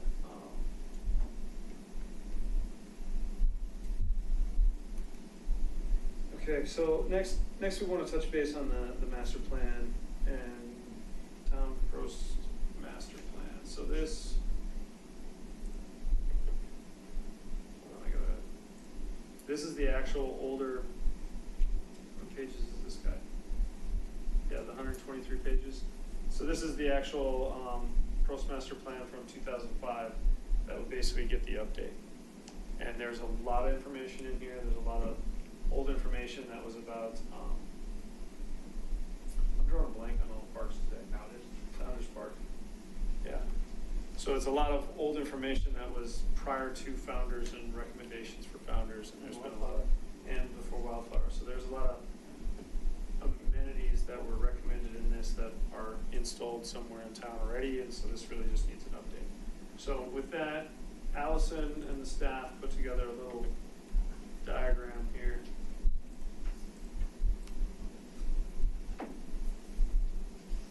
And I don't know if I'm the best person to present this, but you want to give it a crack? I can add some input just on the, basically this was to just set some timelines and some potential scope of how to move forward. It's just really for talking points. We'd love to get your input on this and continue to, adjust it as best you see fit. So the intent is, throughout the year, how do we get the scope of understanding of what we're going to try and update, bring on an outside consultant to support us in doing that, and us supporting them. And so it's a back and forth process, but essentially there's some rough dates in here about timeline, and I think that's where also Allison was saying that we could adjust those as needed. But just to give us a kind of a projection for the year on how to go about this and what it would take. But really kind of come up with a scope, bid awards of the project. You need me to zoom in? I can't. Just the green zoom. Can you read it for me? I can read it for you. but, so essentially, step one is really make sure the scope of it's understood. So we want to make sure we understand what they're trying to update and what they're not. So just kind of flipping through that other diagram or the other master plan document. And then access the existing conditions, assess the existing conditions. But really that'll take 2 months to 3 months potentially, depending on, kind of working with the outside vendor that is brought on to provide this update. And then really the creation of the new development plans, and that's really a 3-month, 4-month process. And that's also where we'll probably have a lot more community engagement and making sure we reach out with some of the other pieces about what is needed in certain areas or maybe not. But I think that's also part of their update of analyzing the existing conditions and understanding what the outside consultant's recommendation may be for making sure you have adequate coverage of amenities within the areas. Do we expect that they're going to also update it in terms of, what was the other document we had that talked about what areas need to be upgraded, ADA compliance and all that? Is that going to be included in this one? Because we have 2 different documents now for that, right? Yeah, we have a parks analysis plan. Yeah. And that parks analysis plan, I would understand that would roll back into the PROSTAC master plan. So essentially just quickly though, it'd be get them on board, they assess the existing conditions, we look at what that vision plan entails, then they create the vision, and we finalize the plan and move forward with what kind of the recommendations would be. But as we look at, can I go through, I'm not going to go through the whole 123 pages, but if I zoom out, if you jump to, let me jump to the end. There we go.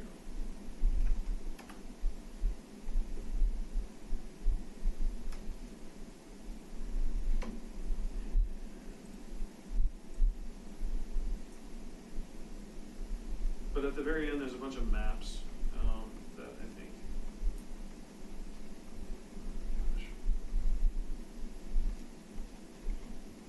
I think there's a map on every single one of those pages.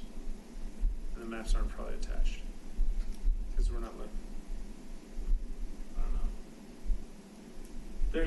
There's a analysis on the ends of these. It's been a little while since I've looked at it. There's circles around each park and the proximity of parks to houses.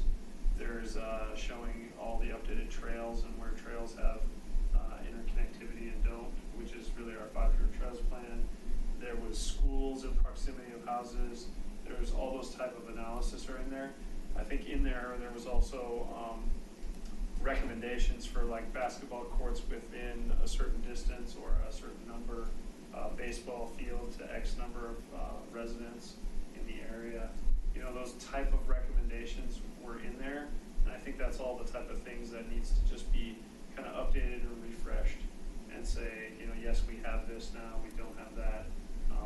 Here's areas of where there's even opportunity. Because right now, there's lots of development that's occurred. There's a little bit of development left, and there's only a few spaces open. And how do we, as a committee, guide that process to not overbuild, but yet allow for recreational opportunities and where are those potentials. And I think that's what this document would do, so that if somebody were to come with a new opportunity, amenity that they wanted, there's somewhat of a potential plan of where that may fit or doesn't fit at all. So back to like pickleball analysis. All right, well, in 2005, there was no pickleball, right? Or there was such a thing. But I think the other important thing of it is to give areas identities too, because without an identity of an area, even if it's undeveloped, if it has an identity, the identity keeps it undeveloped, like Coyote Ridge, right? The whole area, even though it's undeveloped, it's defined as a open space with some trails on it that it's never going to be. But Town 15, without an identity, it's up for grabs. So until you identify it. Right. If you look back on this, it's really, really old because there's Parks Parks Recreation was made up of 2 recreation, 2 parks, a metro, open space, trails, so there was a different form of how the committees, the OSAC was just open space, but the PROSTAC was part of open space and PROSTAC. John, did you recognize Jason Hinkle? So I wanted to just skim down to the index of things that, there is a lot of overview, executive understandings, overview of park development, recreation, library, open space, trails. There was kind of overviews at the beginning for executive summary. There was planning processes, the history. Some of this stuff wouldn't necessarily need to be updated. History components, potentially not.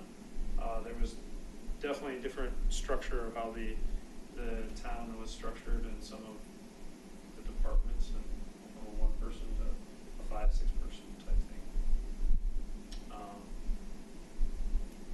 See, there's analysis for the park development, recreation, library. So a lot of these were the same, just more in depth. Is the community profile demographic study, was that looking ahead previously, and will we be able to have it look ahead? In other words, like once town center's built out, this is what our demographics gonna look like? Because to me, that's one of the most interesting things I think to capture here, is a picture of what we think the community is gonna look like when it's built out. In here, it wasn't that way, but I suppose we could recommend, because the X number of houses have been approved and there's a projection that they could probably do based on housing numbers and things like that, that could be updated for that. Because I think that would be, it would be very close to the full build out of Superior, Right.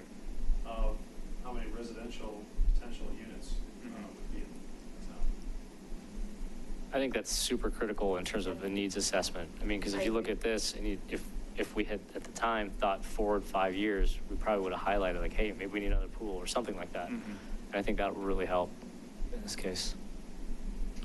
So I don't know if that was in the list of, I'm guessing that's part of the, maybe it's between step 2 and step 3, the existing. Assessment. Probably belongs in step 2, but I don't know that it was called out there. Oh, and that document. I agree, I think that's really important. Well, and I think that's also like, even for us, like if we're understanding scope of what they're supposed to do and how we're bringing somebody on and what they're needed to do, and part of their, assess existing conditions, would really also be looking at this document and saying, here's the scope of what we think. Just looking at through this index of what's in here, what are these pieces that are critical to be updated, and what would, how would that tie to the rest of the recommendations within this document? Because then there was, inventory of park department programs and alternate program providers. I think they had like, the Y and other things like that in there. And then the park inventory, that would be very similar to the shade analysis and park inventory that we looked at, and that we've updated, I don't know, what was that, 4 or 5 years ago? There was a document that we created that, it was a standalone parks assessment. It was 14. That we internally analyzed everything and talked about different pressure fines and slopes and ADA access, stuff like that. So that would be another piece to add back in. But yeah, so without going through every single of the 230 pages, I think that would be something for the group to just think about between now and our next meeting as well, of how do we refine that scope, and then we'll have to make sure we work with You mean that staff one? on. What's that one? Oh, yeah, that's the one. See, it's all on Dropbox. I can't bring it up there. But I think, at the end, there was this was I think it was a level of service and proximity worksheets was where they were talking about space coverage. And then there was an open space attribute scorecard worksheet, which is, I believe, probably something that the open space has continued to work on their analysis of open space, and that would be just a question, because I know that they have open space scores in various open parcels that could potentially become open space. So I don't know if they have that. This was a rating table to be able to rate, kind of give a rating to an open space, whether it was something that was regraded and totally redone, or totally natural, and those kind of things, vegetated coverage and stuff.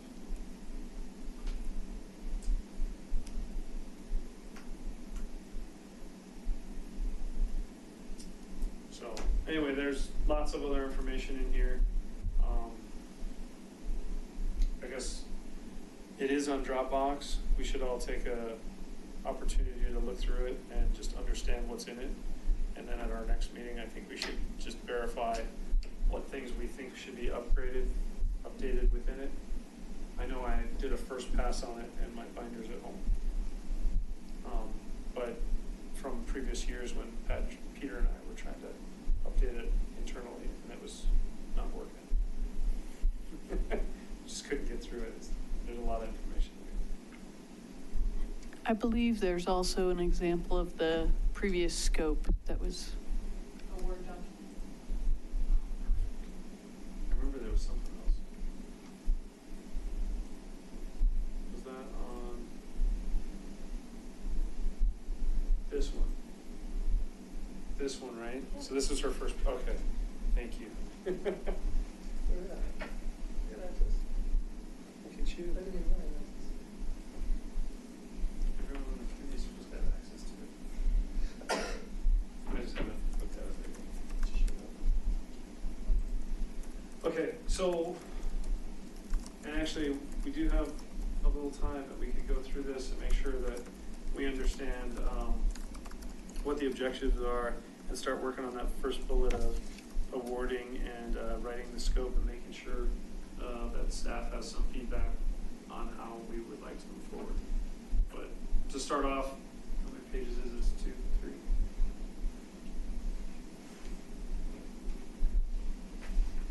Those are requirements. That's good. Okay. So at the beginning, it's really talking about the master plan, scope of services, goals, objectives, and the work plan. Consultant will assist committee members to define project goals and objectives, provide a work plan for associated with the project, and that will meet the needs of the town. And I think this is really going through that index of the PROSTAC master plan, and just making sure that the pieces that we feel need to be updated and kind of re-looked at are covered, and then make sure that is incorporated into the objectives of the work plan, or the goals for that. And then also tie into the community outreach component. I don't know, do you want me to read through every single one of these? Or are you guys going to read it on your own? Where can we find this? Allison emailed it to me like right before the meeting, I think. Or this afternoon. We can send it out. Okay. Yeah, I think that would be better. Yeah, I think that would be better.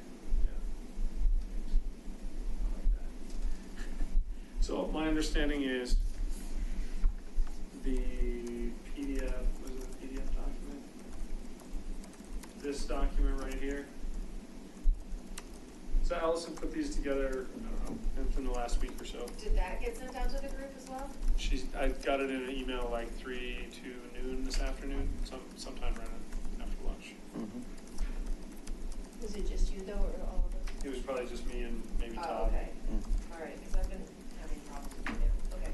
No, it was probably just sent to us, so that we knew what was in there before we showed up tonight. So, but overall, it gives us the schedule, and I think that we need to just make sure that we're helping push that along, make sure we understand the scope, provide comments to it, so that Allison has a guide to work with finding the consultant and getting they do an RFP, RFQ, whatever. But that's the first step. So really, and that's where the Word document that she created is she started to write up a scope of services for an outside consultant to come in and help us out. And that's really where we just need to understand are we missing something major in here? Or do we need something else to make sure that we're accommodating our request? And just as clarification, this was the scope from the 2005 study. Oh, really? Yes. Wow.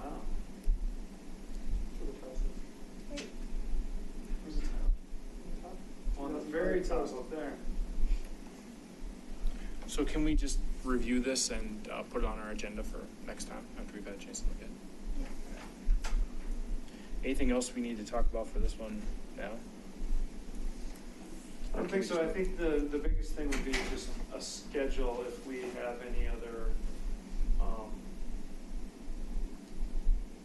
I know in previous outreaches, we kind of tried to come up with a schedule of what the timeline was and when we wanted to finish it and all those type of things. So on this one, it'd just be, look at it from a scoping perspective, but also from a where we may have community engagement and where we want to try and tie it up and try and finish that document out. So if we're trying to meet an end-of-year date and want to have community engagement over the summer, just look at it that way when you review it and try and figure out, just add our comments if we see something on the list.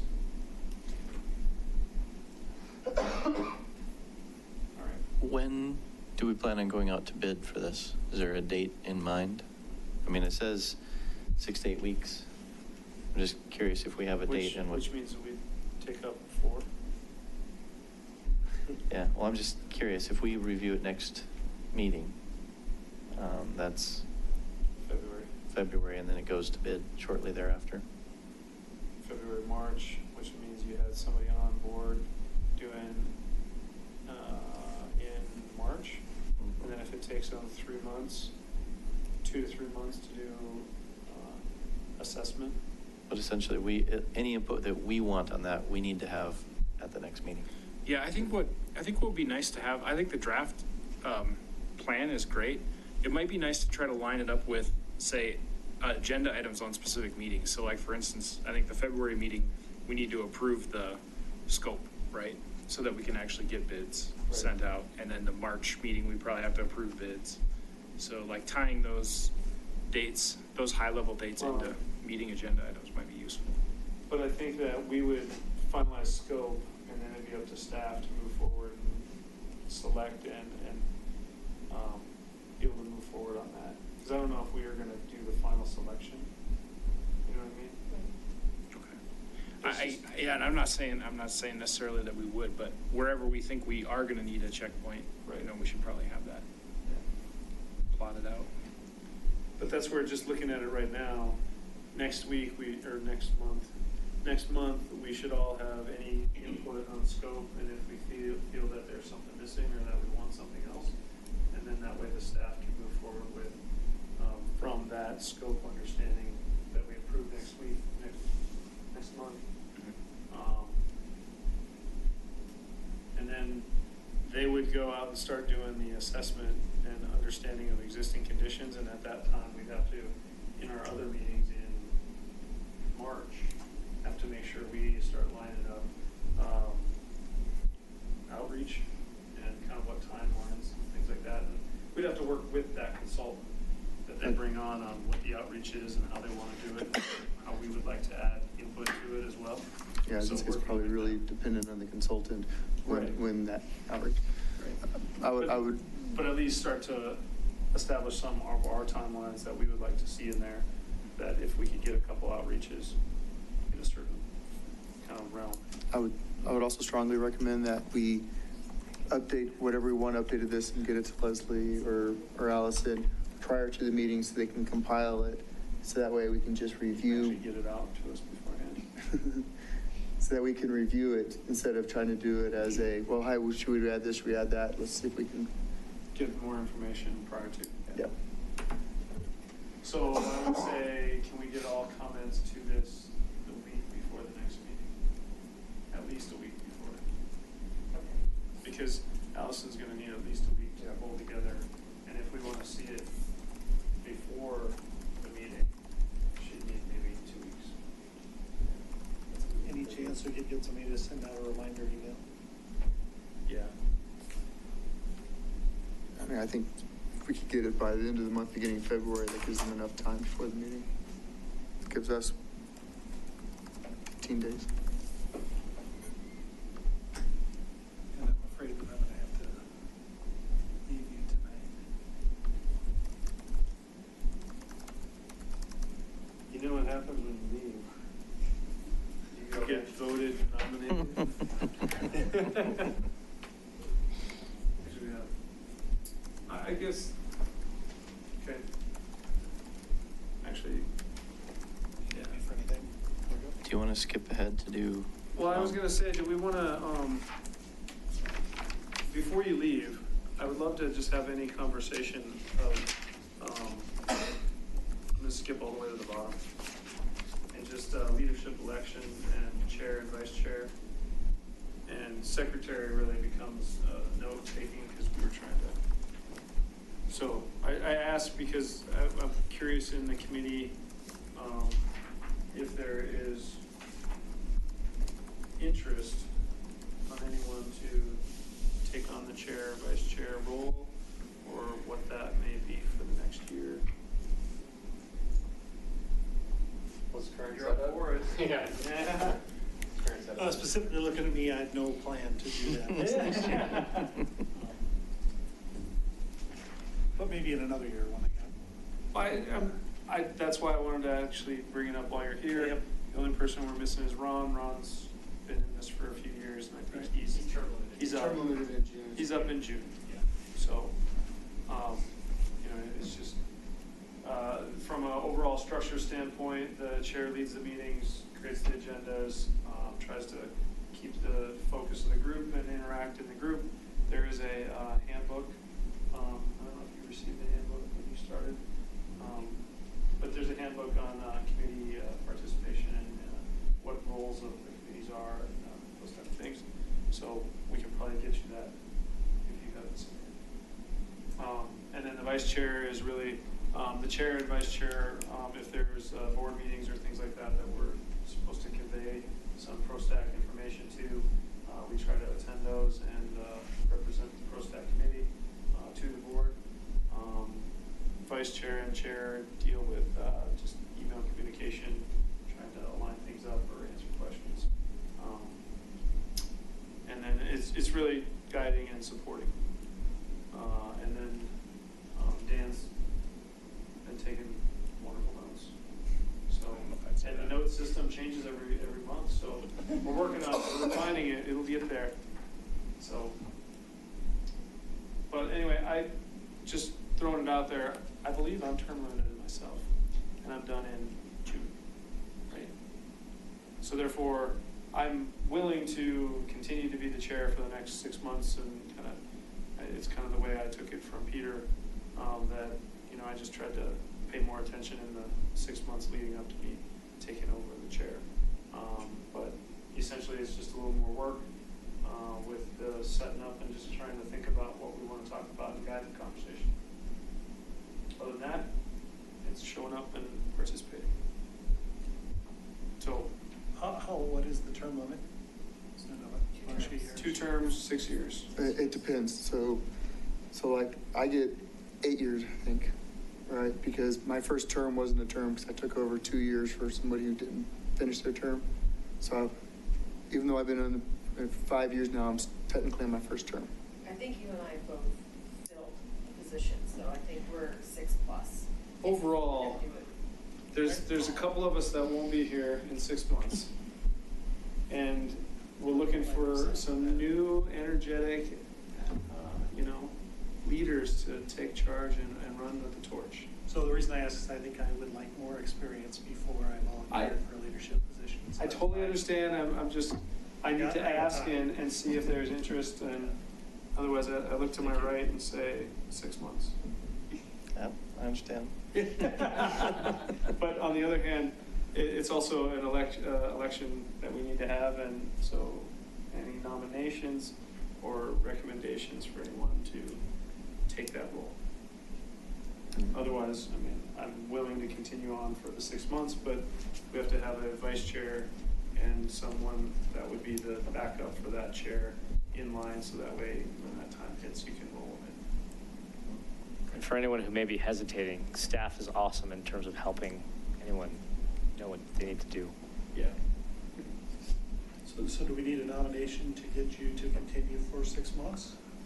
I think we just need to, well, not a nomination, but it's a, Probably. it's an election. Yeah. This is an emotion. Would it make more sense to plan for that happening and plan for 6 months from now and sort of vote for 6 months from now? Unless somebody wants to take over the chair next month, just putting out that I will continue. I've always been hesitant because of my schedule, and I've never been able to dedicate the time. I But- fully understand. I know. I will say my schedule lately has been a lot better. I haven't been traveling as much, so. I schedule my flights to land at 6 p.m. and drive here. So, I mean, like I said, Todd, are you willing to keep going on as vice chair and take over? I would be willing to do that. I would obviously, over the next few months, like to do more and more, Yeah. so that Yeah. it's, in 6 months, it isn't this brick wall that hits me. So then do we nominate Todd to become chair in 6 months? Is that the motion that needs to be put forward? It's kind of a weird transition, but it's what happened when I took over, and it worked well for me to take 6 months of learning. Paying a little more attention to how it's set up. I almost wonder if we could just do co-chair. I should know that, but I actually don't. Well, we're supposed to do the election, the leadership election Yeah. tonight. And that's one of the key things in January. So, Well, first of all, I would nominate Corey to continue being the chair until his term is up. Second that. So do we vote on that then? I mean, I think we can vote on that at least. Okay. sure, we'll vote on that. All those in favor? All those opposed, all those abstaining? That one was easy. I also All do right, the same I'll thing carry for on. Todd to continue as vice chair until at such time he needs to step up, or we have another election or whatever it is. Okay. Yeah, I'd second that. Okay, all those in favor? Aye. All right, so all stays.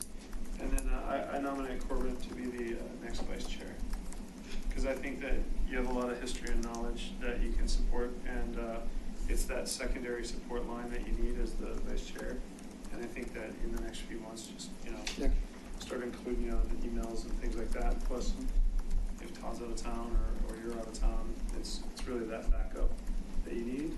And so I'll support helping give you as much information as I have, give you my folder of my hard Oh, that'd be good. I'm willing to support. I'll second that. All right. All those in favor of Corbett being the vice chair for in 6 months or so, but starting to train? Favor. Good. All right. So all those nominations passed, and we'll. Secretary. Oh yeah, Oh. Dan. We actually didn't do that as a formal position last time, right? No, we did. I just said I'm fine to. Okay. I'll keep taking notes as long as. Are you still fine doing But also, I will say, if anyone else wants to do it, it's absolutely fine. I think you do a great job. I think you do a great job of rewording things for us nicely. Thanks. Okay. All right. So that's the leadership portion. So yes, thank you. Sorry, I didn't mean to get too much longer. Yeah, it was my 10-year-old that called with the Taco Bell order, so I probably need to go. Oh, perfect. All right, thank you. Thank you. Okay, so we were kind of on the master plan focus for next month, just looking at the document, looking at the scope, and providing comments. So we said provide comments By the end of the month. end of the month. If we can get that out ASAP. And those specifically are going to Allison? Leslie, should we send them to Allison? Or, I think you could send them to Todd and I and Allison. Okay. Just that way, the three of us have it, and then we can look at, compiling that. And this is a Word document. It's a Word document, right? Yep. Yeah. So if you have recommendations or changes or whatever, if you want to just put it in track changes, that'd be awesome. Otherwise, I mean, if you want to just type it in the email, say these 3 things are things I want added, whatever it takes. But if you're specific on wording or want to change something, just please call it out in there. So if you need to, you can print out a PDF and mark up a PDF too. But just pass something along that kind of conveys it versus a third word in the 3.5 bullet is to be taken out. Okay? So that'll get us to scope of work next month. And then we'll work with Allison too to just understand timeline for getting that out. And hopefully we can finalize it at our next meeting. But if we need it prior to that, hopefully if we're getting something by the end of February, if we have a special meeting on the 1500 Colton, maybe we can throw this in as a quick piece to that special meeting.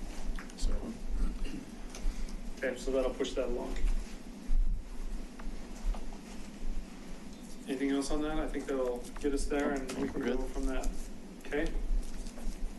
So the last 2 items, and I'll just make this quick, but we really want to touch base on, because I said, remember, I'm being punctual, we've got 6 minutes.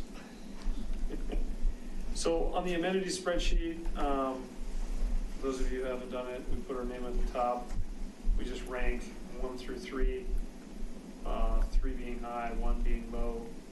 I think that's what it is, right? And on the left is just,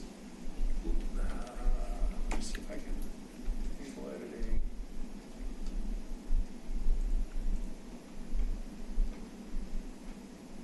Right hand to the left. It is 2018 and 2019 ranks of just what they were last year and then the year before. So we'll re-rank them, just double check what the updated, kind of main pieces are. As you can see, last year we were really looking at the PROSTAC master plan because we continued to ask, well, how does it all fit in the bigger picture? And so that's one of the things that we're going to work on this year. But really, there was community center passive pieces. The pool is always still a hot topic. Pickleball gained a little traction this last year. There's been multi-purpose fields, and some of these have been tabbed in right here. That was the potential Superior Town Center, STC. So there was pickleball courts were earmarked for down there. Multi-purpose field for sure. Pickleball, I don't know if there's still any pickleball anywhere in Parks 1 or 2 or. Well, it's in the budget for 2020 over at Autry Park. Autry, that's right. So, and that's, I guess, I can go back through and look at this of, it's kind of earmarked somewhere. Yeah. Is really what that column was for, is it was earmarked that it was kind of had a place in a potential location that was going to be installed. And I mean, I think that the reason to keep it on here is, as Parks 1 and 2 potentially evolve. Right. Well, and we like to keep it on our list until it's complete. Right. Yep. Because if you say it's done and then all of a sudden they forget about it the next year and you're like, that's still not done, put it back on. So, but anyway, there was natural climbing features, basketball courts. This was where we kind of put in the new top 3 trails, if there's a push of amenities down this list. Because essentially this list is for if the board were to come into some money at some point, or there's an allocation of money that they're looking at utilizing, they could go to the amenities list and say, here's things that are on the list that people would love to see in the community. And if we had $100,000, $500,000, whatever the dollar amount is, they could go down the list and say, here's kind of the ranking of things that, we have a place that potentially you can put them, and here's the items that we would like to install. So they can come down here and say, these are all too expensive, but, I could really get a new basketball court in with the amount we have. Let's put that in. Or, hey, there's 3 trails out of the 5 top trails. Let's go look at those 3 trails, and we'll take the second one, fourth one, depending on the value of each trail. Presumably, this could also be really helpful for the people doing the master plan update. Yeah. Yes. So we might want to get this finalized sooner than later. Well, I think it's also part of the community outreach, though, too. So Yeah. it finalizes our opinions, but the community outreach would add and their assessment of community infrastructure would also add to this, because we're saying these are things that we don't have, like we don't have an outdoor amphitheater, so is that going to be done in part, parts 1 or 2? So I think that's where also it supports and helps bolster the master plan update. And also says, hey, we're missing something else on this list. Maybe they have newer ideas and concepts that are out there now that aren't on this list. And there are some things that, I don't remember if I put them on there, but in the notes in the last couple months of doing the park walks, there was like the bike racks and a couple things that I don't know if I've gotten them on this list yet. Because I think that was from the September meeting, and I have a stack of notes here that I haven't transferred to the amenities list lately. So there are a few other things in there, but I just wanted to, get everyone's thoughts going again on this, because I think the amenities list ties, as Todd said, it ties really well with the master plan update. When are we working this? Well, we got to work this in conjunction with working the master plan updates. So I'd say, I could send it out as the list is now and like discuss it next month of just any other future ideas, concepts. I don't think I need to have it done next month or the third month. Well, it's in the first quarter of the It's in, work plan. yeah, because I want to finish it by March, I think. So we could still talk about it next month and then finalize it, rank it and everything else by March. I was gonna say, it'd be a good idea to get this to everybody so that the new folks have it, and then they can start adding to the list so that we can, again, have a combined list before we rank it. Is that in the Dropbox right now? I think so. I used to have all of the latest in Okay, there. so we have a many priorities. Yeah, and they're right here. One 7 months ago. 1819. And the only thing I think I had a issue with the sorting of one of the files, but Allison, I think, fixed it. Okay, so we can make sure. Because I think we sorted by the far left column. Yeah, we should just make sure that the last one's in there and then it's in Dropbox. Sorted by there. Rev 2, Mhm. Yep. I think that's what this one is, right? Or is it? 116 master Rev 2. One. See, this one, I have a 717 Yeah, version. Okay, that should be put in there. 'cause So that one needs to be updated. Yep. There's a whole amenity priorities folder with a bunch of them in there. I probably dumped them in a while back when I was using the Dropbox more. Who manages the Dropbox? Is that, I dumped everything in there originally. because it'd So be that's nice, kind of a brain dump of a bunch of my stuff. it'd be nice to clean it up and some of the older Yeah. stuff, just have an archive folder so that, Yeah. Because otherwise you're digging through here trying to figure out what's the. which one's the latest? Yeah. I believe we all have access to it. Mhm. That'd be a good volunteer project. Oh, I was thinking it would be perfect for the vice chair. The future. Yeah, The future vice chair. Gotta See, get this is your why we usually leave that to the I end. think it'd be good for John. That's what John gets for leaving early. Maybe that would be helpful for you and I, Corbett, to go through all of that stuff. Yeah. And figure out what is the latest and useful. If we need to sit down and have a beer and go through it all, just to make sure you guys I think that understand would what make I've sense. dumped in there Yep. and what I have in all my files. Because I have literally the notes and agendas for the last few years, but I know you guys have all those on your system somewhere too. I just don't always have access to your system, so I recreate. Anyway, so I'll send out this list, and I'll try and get to the Dropbox. I don't remember. I have too many Dropboxes, so I can't always get to them. I get kicked out.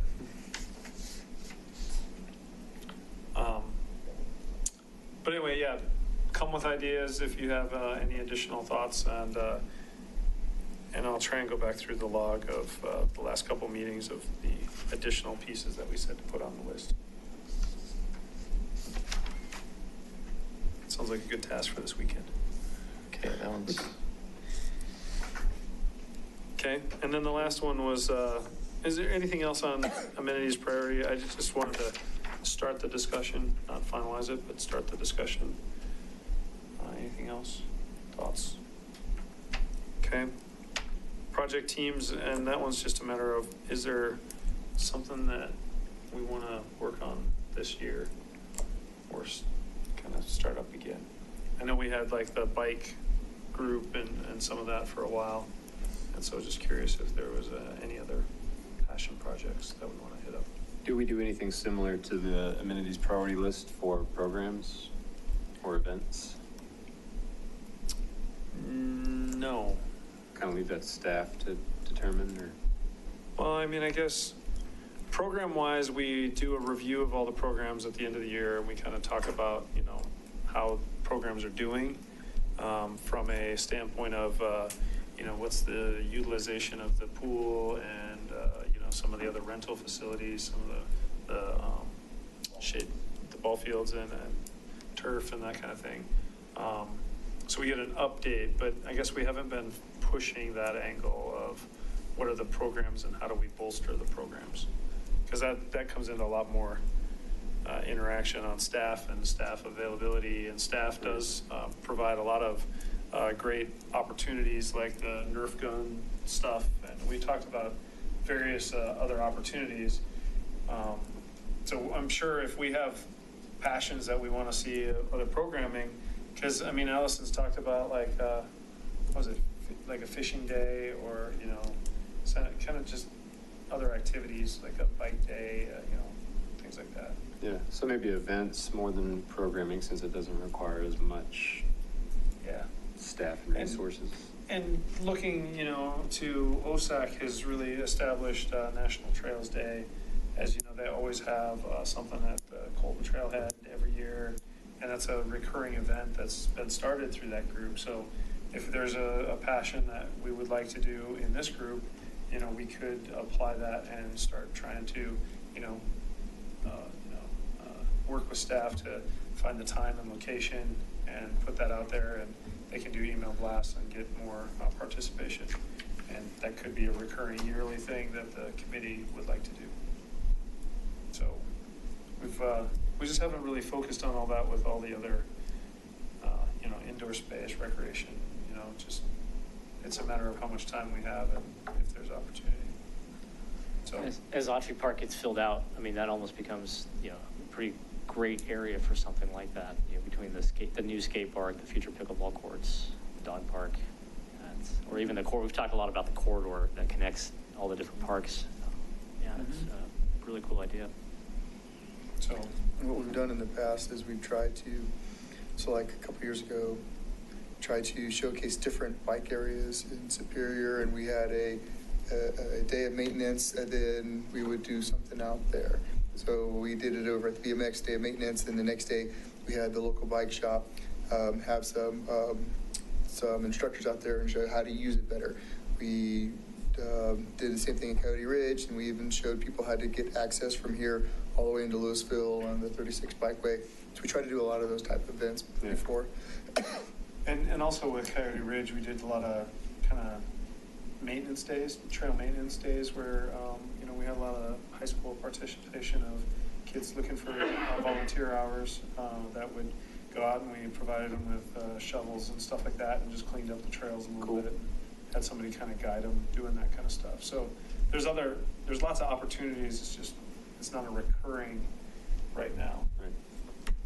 So if you have some thoughts of those and some opportunities, that'd be great. Question, Neil, something that's come up a couple of times is the Ninja Warrior thing. Is that going to happen? Surprised there's not. We have been in discussion with the Wolfpack Ninja group. They are not doing the celebrity tour this year. They're focusing on building out their gym. There is a potential to have them come and run a ninja course here, and they're preparing a secondary proposal for that for us, but it will not be the celebrity tour this year. Okay. Bummer. All right. So I'll leave this on here as a bullet point for next month, just any team updates, and we can just touch base if anyone has any other thoughts. But again, it's more of just a quick 2-minute discussion unless we really start to establish that there is a group that, like 2-3 people want to kind of partake in pushing something along and then creating a kind of an annual event. That'd be great. So, and then one other piece I did forget to mention is I always forget about the email blast of what the committee did each month. So it's one of the things that I'll try and write something up tonight and shoot it over to you. But just kind of a quick recap of what we talked about, which will really be just a kind of, we approved the work plan, talked about indoor space, and the master plan update would be my 3 bullet points of just an update. But I seem to always get an email on Friday at about, 10. It says, can you have it to me by, and I always look at it about 10 p.m. and say, nope. So anyway, that's another piece that, every Friday they send out just what happened in the community or in the committee meetings, and it's an email blast to the community. So last thing is just any updates and look ahead that we want to cover, anything from staff or board? Neil? Can we look at dates for a possible meeting if we're going to meet before February 9th? We got to check with the architect in terms of what's available first. Okay. And then I guess, It'd be an email. yeah, I mean, or To say- maybe the other way is if you guys have like a handful of dates, we can float those to Oz. That might be better. I'm not looking at my calendar because. So you're saying sometime in February, like first week? On that week. I think Leslie reminded me that Oz is supposed to come back to the board on the 10th. So that week, well, so the way that the packets work is the packet's going to be done by the 4th of February for the board. So that means the week of the 26th of January should be when Oz is ready to take some feedback. I don't know how this works. So actually, the last week of January would be better. Yeah. But would it be available to us or just to the board? No, you're saying, is there a way that we could meet with them after they've kind of gone through some of the Yeah, so information? a way to have PROSTAC meet with Oz prior to Oz coming back to the board. So Oh, I the see. board meeting's on the 10th, which means the packet has to be done by the 4th of February. So optimally, we'd like PROSTAC to meet with Oz and or staff in some The last week of collaborative the way, month. the last week of January.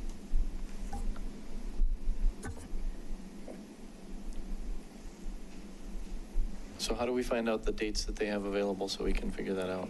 Put some I would, stuff. I would just say that week would be, if we do, basically it's in 2 weeks, is anyone available for the Wednesday evening this same time?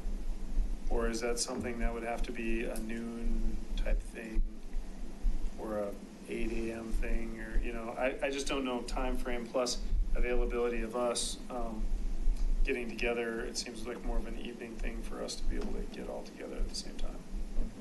We're giving Oz a pile of money, so, I think they really should try to work and collaborate with as much as possible. Yeah. I think it's fair that we sort of say, hey, this is a day that PROSTAC would really like to review where you're at and provide some feedback so that, you can go to the board better prepared. I mean, this is ultimately the right process path so that the board gets something that's already been vetted by the committee. So that we've looked at. Yeah. Yeah, instead of just something that. So 29th? Yeah, I can be available the 29th in the evening. Same. I can as well. I can too. Is there a advisory committee or anything on the last Wednesday of each month? There's usually not a 5th Wednesday of the month, so this is one of those times where It's a special Wednesday. So can we officially grab this room somehow? I'll have to check the schedule. There's not another advisory council. Yeah. So It should be available. It should be available. So I'd encourage everybody who possibly can go to one of the engagement meetings, just to be really familiar with what they're showing everybody, and Yep. if you can make it. Yeah, I can't.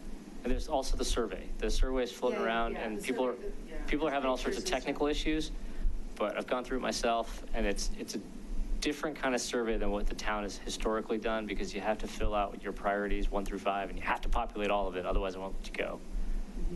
So just keep that in mind. I think you'll get past a technical hurdle. Okay. It's very different than our typical surveys. Yep. So from what I heard, though, everyone's kind of available on the 29th. Yeah. I can land and be here by 7. I haven't booked that flight yet, but yeah. So we could, if the room's available, if Oz is available, the 29th would be our first choice. If that's not available, I don't know if we could push a day or 2, but I wouldn't want to do it on a Friday night, so it'd be the 30th on a Thursday. And if you go too much further, it's too close to the 4th, and then being able to. If they're sticking to their schedule, I mean, the possibility is that they can't make the 10th, in which case the PROSTAC meeting on the 19th may actually work. Right. You know, So just, yeah, potentially. I guess it'd be just to keep us informed and verify if we need to have a meeting, and Yeah. if so, it sounds like we'd be able to rally and show up. Yeah. Okay. And the worst case scenario is come to the board meeting where it's at, and, you know, remind us that PROSTAC hasn't even had a chance to talk about it. We'll all do the same thing. Yeah. Okay. Any other updates or anything? Just very quickly, Downtown Superior is approved on the 9th of December, and that included the 10,000 square feet of community space. So they already sold the bonds on that in December, so we're moving. Nice. And then I saw Tesla's name appear. They are supposed to open this month. If you read the crazy Tesla boards, they're already bringing staff in from the other sites. But if you ask staff, it's just funny. Tesla's like a weird animal. There's a lot of, they've already got cars out there that they brought in from other states. They're older Model S's and X's that they're looking to sell. So if you look over there, there's actually cars there now. Which is weird because I thought it was a service center, so I'm not quite sure what the old cars are doing here. So I'm always going to ask the question about the 10,000 square feet space that's allotted. Could that potentially be an indoor pool? No, this is community space. This is just community Yeah, it's space. just community space. Yeah, it's 10,000 indoor square. When do we expect any proposals for that 10,000 square feet to be brought forward? Well, it's in the FDP, so it's really just, the builder's going to build it for us. I mean, Part but of for agreement. the inside.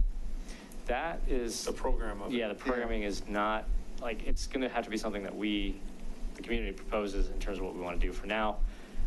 Yeah, I But don't. it's in the FTP, it's 10,000 square it's feet just, in this just location. square, yeah, it's square, 4 walls. You So know. they still have to bring, this is what we plan to build. Yeah. Okay. That's. When do we, that's what I'm kind of asking, when do you know? Not quite sure. Did I see that the bridge was also in that? The bridge, so there's conditional, so we kind of pushed them to make sure, we gave them approval to do the bonds as long as it came back to us with the Marshall Road Bridge, which are going to come back to us here in the next few weeks. Okay. But it's definitely going forward. Wait, the Marshall Road Bridge? Yeah. Over 36? No, to go over Marshall Road. To go that way, to get in from Marshall. Yeah, get into it'll town be a center. bridge that goes over Parks 1 and 2. It splits 1 and 2. Okay, I know what you're talking about. And the reason I asked that is because as soon as the bridge goes in, there's more potential to finish out the parks. Yeah. And when that park final proposal would be brought, because I know it's modified some since we last looked at it. Yeah, so Ranch is committed to the $2 million in terms of what's required to build the bridge. They'll bring the FTP forward shortly. Perfect. We signed, I guess, I don't know what we signed, a piece of paper that says they're committed to it for $2 million, because if they don't, then they owe us money. Okay. And then I think one of the best things about Monday night's meeting is there's going to be some goats over, I saw the email. I don't know if that's the best thing. that was pretty cool conversation if you like puns. I am curious though, is that going to be, well, I'll talk later. And the llama's gonna protect you. The Well, no, llama, I was curious because Vinny it's the like- llama. It's weed management, but a lot of the open space is just natural vegetation, so it's just kind of almost mowing down sectors. And just letting it grow back in. Is that the intent? I gotta ask. The intent is actually to deplete some of the heavy growth so we can reseed with some more desirable plants. Yeah. Native, more desirable. We do have some noxious weeds in there, and so this is a method to do that. It is an experimental pilot project, so. Yeah. Just What check. area is that gonna? Right across from the school. Yeah. To the Yeah, south. yeah, yeah. South of Sopris.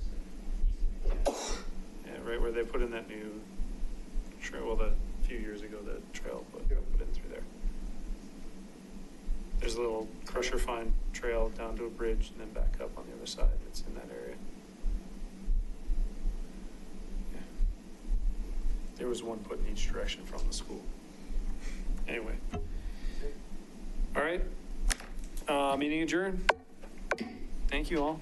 I get to hit the gavel twice a meeting. You have more